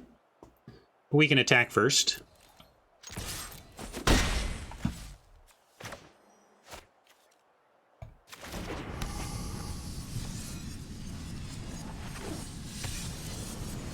And I kind of want to bring up that deck list now. What did I do with that? Here we go. I'm gonna bring that over on the other screen here. Oh, I can also bring my chat back. I'm not listening to chat. Chat's the one that's 2-0 here. Okay. We know that Oppo is filled with tricks. Filled with them. Or is it, no, that was the ham, right? The ham is the one that had the sick number of tricks. Right here, we got some tricks, but not quite as many. So actually, that's better for us. I think this is a better matchup for us. Let's go like this. No need to Electromancer now.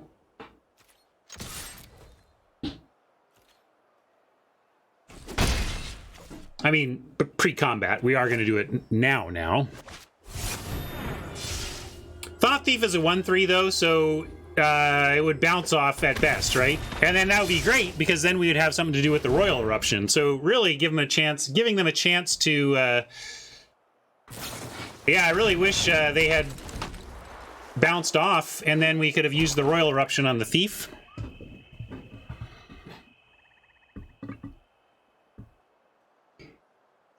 I think I will be greedy in the sense that if we don't draw a basic, I'm not going to play the Stampede. We're going to try and cast the Stampede and find a basic to hard cast the Shepherd. Mana drains from your mana pool during phases, not just during not at the end of turn. This is interesting. We could send in and bluff again. They have deck lists, so if I sent in, it would probably work because they can see our deck list and know that we have 2+2/+2 spells. So a bluff here is not completely unwarranted. And you know what? I'm gonna do it. I'm gonna bluff it right now.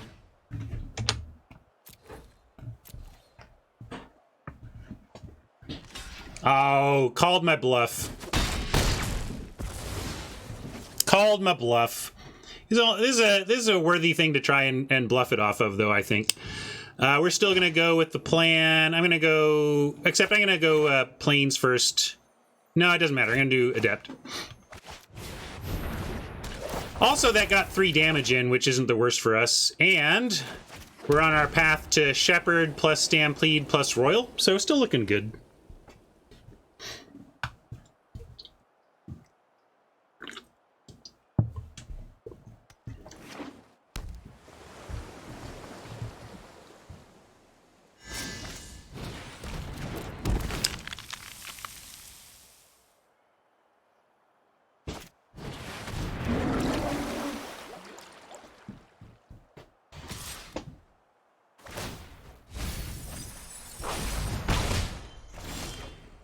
Really hoping to see something else to do besides Into the Royal, so we could Into the Royal, the Thought Thief, and also add to our board. But maybe I'll just play Shepherd now, and perhaps we'll get to 7 mana and just kick Royal to the face, which is also a thing you can do. Let's go Mountain. And these are 2 wizards. We're not going to lose. At most, we lose 1 wizard here, so I'm going to send in.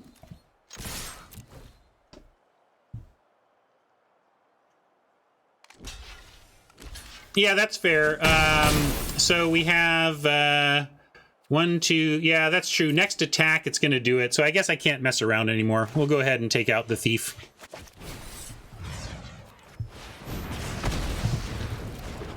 Boom, boom, boom, dong.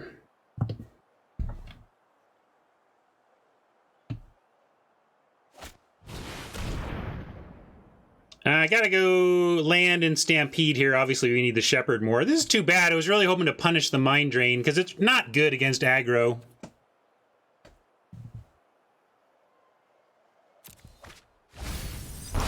Yeah, but I knew he was going to Mind Drain me, and we weren't going to have that card anymore.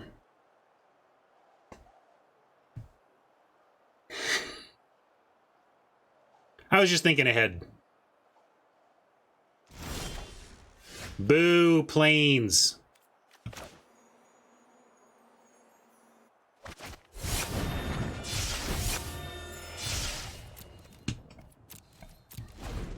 We do have the Fledgling in the deck somewhere, so I'm going to hold land now that we have our 5. Well, yuck. Get Mind Drained of some action, and now we start to flood. Classic.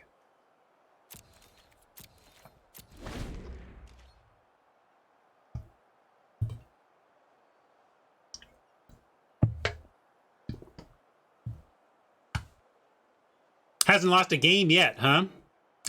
It's interesting. I don't think this deck looks amazing. Looks good. Do I like mine better? Which deck would I rather have? I don't know. We both have some really strong points. We both have some real stinkers, I think.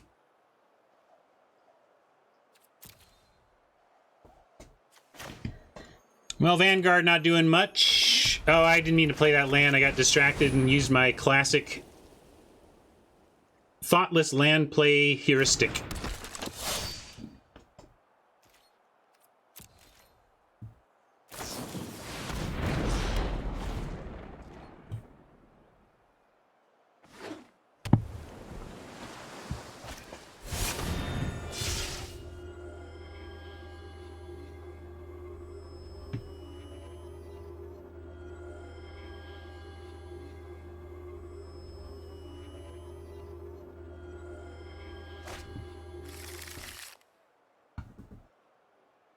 Wait, is... I thought the bounty went up. Didn't you say the bounty went up by 50? How are we against mana traders if the bounty went up?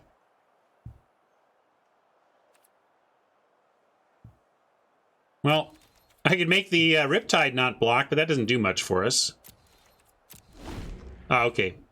Just making sure I didn't misunderstand something.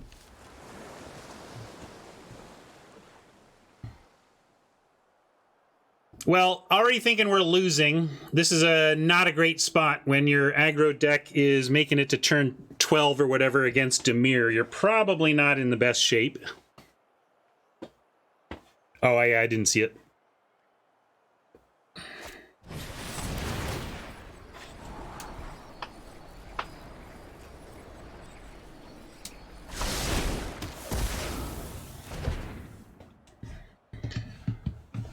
Yeah, darn it. I think we missed our lane in the sense that we did end up competing for a deck you really don't want to be competing against another person with. We've been having some decent success with it, but I'm surprised we're 2-0, honestly. Now we're getting put to the test here, and we really just have to take it and hope we find different stabilization.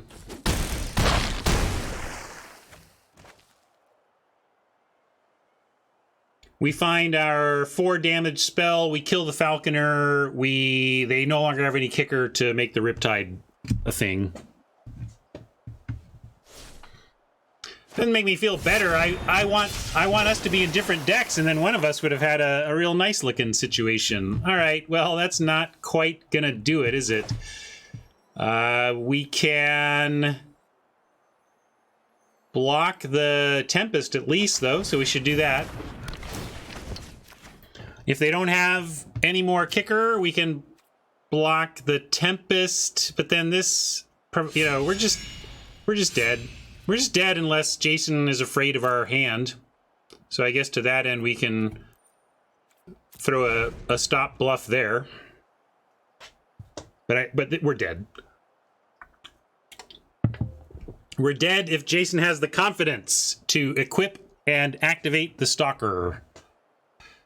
And the mana, I suppose. I believe the mana is there, though. Only 3 to activate this, right?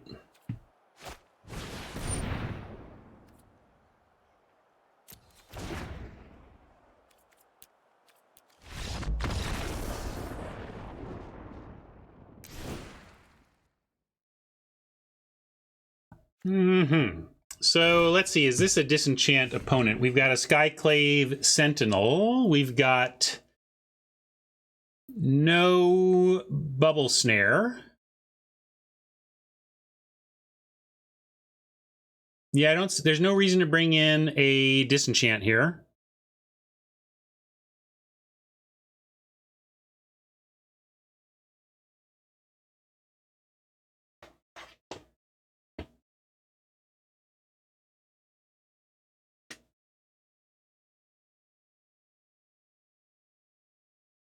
Yeah, there's nothing to bring in for disenchant. We're going to be on the play. We could cut the Kite Sail is just less good against decks with flying. So yeah, I do like a Barrage on the play over Kite Sail here. And I don't see any 1 toughness creatures to worry about, so we're not bringing in Clasm. Yeah, let's try this. Not a lot of 2 toughness or even 1 toughness, honestly. There's some rogue stuff going on, but this is not your classic rogue deck.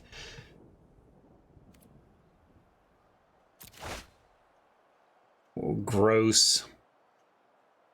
Gross, gross, gross. If you show me the planes on top, we get Guide into Intimidator with a bunch of stuff behind, and it looks really good. But without perfect knowledge of a planes on top, I think we have to send this back, sadly. Well, this is a keep. A sad one. We do this.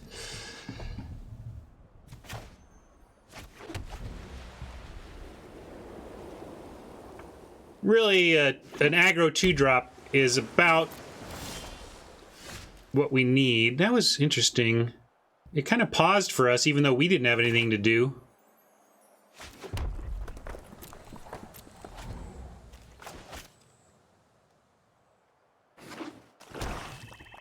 Aggro deck missing on 2. Just what you want to see.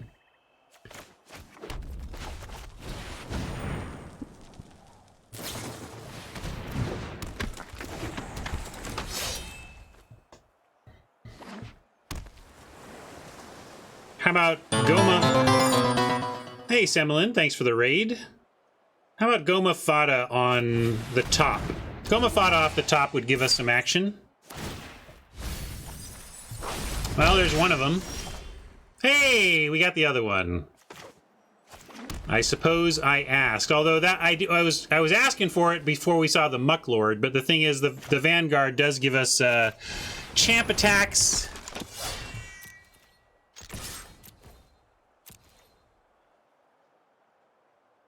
And yeah, as you say, if they go for the Mucklord to put a counter on the Thought Thief, it does take it out of eruption range. But then we would just spellcraft it.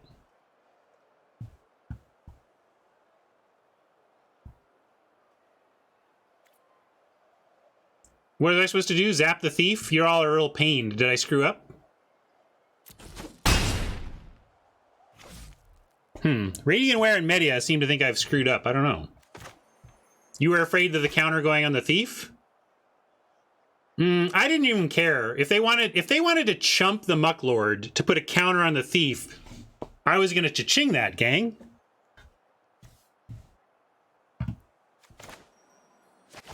We'll get another land, and then we have the spellcraft in hand.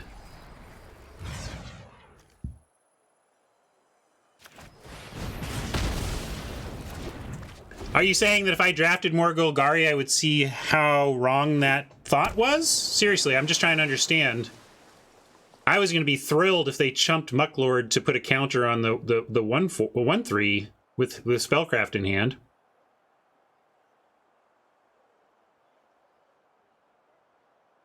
Have fun, Semolin? How did you end up doing?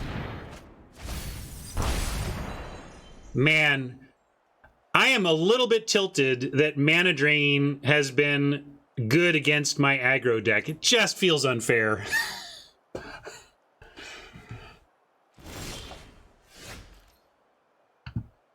How is it just worse?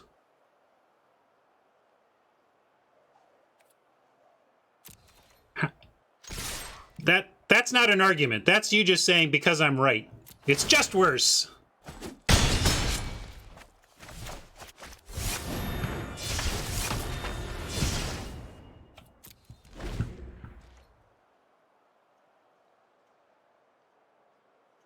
I mean, of course, the way that it ended up sequencing, I did lose my synchronized spellcraft, so there is that.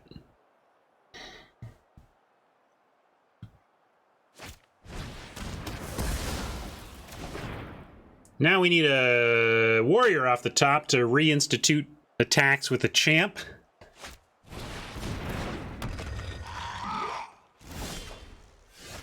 Spikefield, what does that do for us? Well, it allows us to finish off whatever blocks the champ. If they double block the champ, we have to choose. And then we kind of 2-for-1 ourselves. I bet they block one thing with the Electromancer and bounce off the other, though. I think in order to win, that has to be what happens, so we're going to give it a try.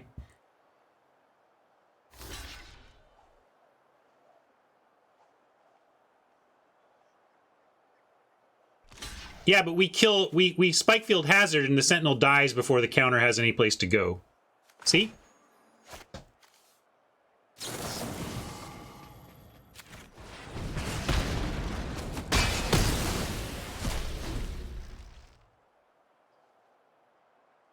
Trouble is now we're down to 1 card and Oppo's got 4, so we're probably losing again.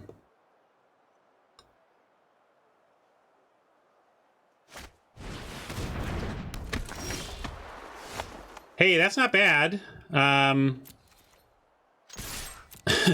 take it. This is literally the first time I've cast this spell in the format, by the way. Not that it's unplayable, you just need the very right spot for it, and I've never had it before.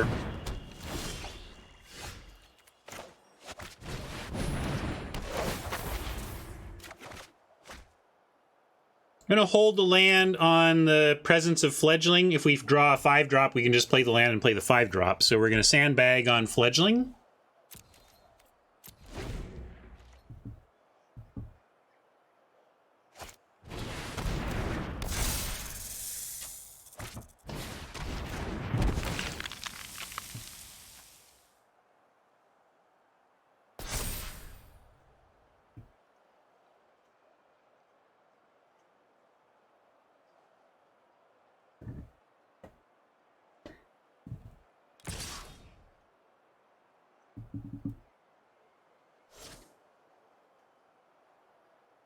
We're now kind of in exhibition mode, by the way, anyway, because if we're already into the finals, the stakes here is that if I can beat Mana Traders, the bounty on the event, the prize pool on the event that Mana Traders is providing goes up by $50. So there is a $50 free roll involved here. Doesn't look like it's going to go our way, unfortunately. But to paint the scene anyway.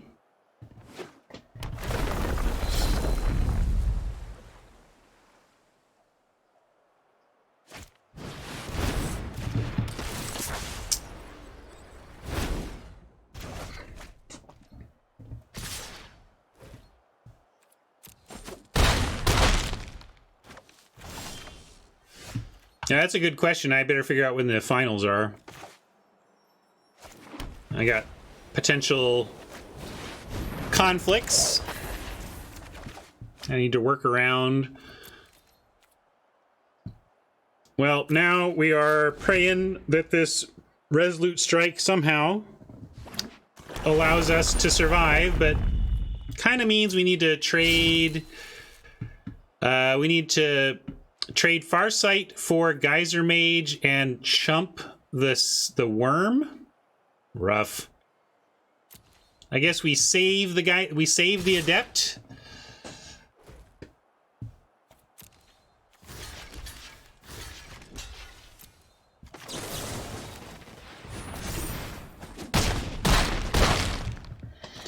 All we're doing here is staying alive, not winning. We lose.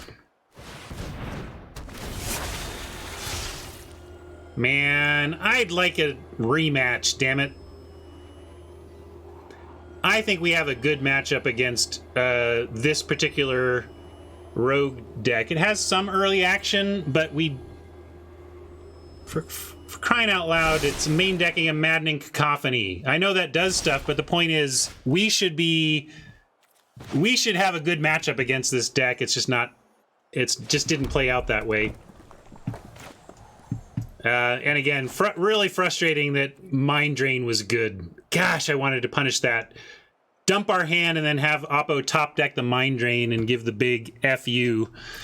As it is, it just gave us the big FU. So we got this, but we are straight up a deadzo, so we'll give a good game and move on. Jason has protected his money well. Good work. Mind Drain is good, Radiantware. It's just this is the matchup where we have the best chance to punish it. If I'm playing against Boros aggro, I'm bringing Mind Drain out of my deck. I don't know. Maybe y'all wouldn't do that. But if I'm in Jason's seat, my Mind Drain isn't even in the deck after game one. And I'm frustrated that aggro failed to punish the discard approach, because aggro is supposed to beat discard that way. But obviously, if you time it right, Mind Drain can get anything. We just got unlucky. They got lucky on the timing, and we didn't. So fun though. And hey, we made the finals. That's the main thing. That was just a free roll to try and increase the prize purse and have some fun with Jason. Thank you, Jason and Mana Traders, for sponsoring the event. Thank you to my sponsor, Card Kingdom, for sponsoring me. They're sponsoring me in all of my events. Really appreciate their support. Remember to check them out via my affiliate link if you're ever looking for Magic stuff, and they can help you out with that. And of course, if you're on YouTube, give me a like here, and that's going to help the algorithm drive other people to my content. Help me out with that. So, fun second stream here on the day. Thank you all for joining me, those who could show up and make it during this weird time. And if you're available tomorrow morning, 9 a.m. Pacific, it's going to be, you know what it's going to be. It's going to be time to go after this. Gauntlet Day. We're almost at Mama's man bun. Getting there. All right. Thank you, everybody. See you, YouTube.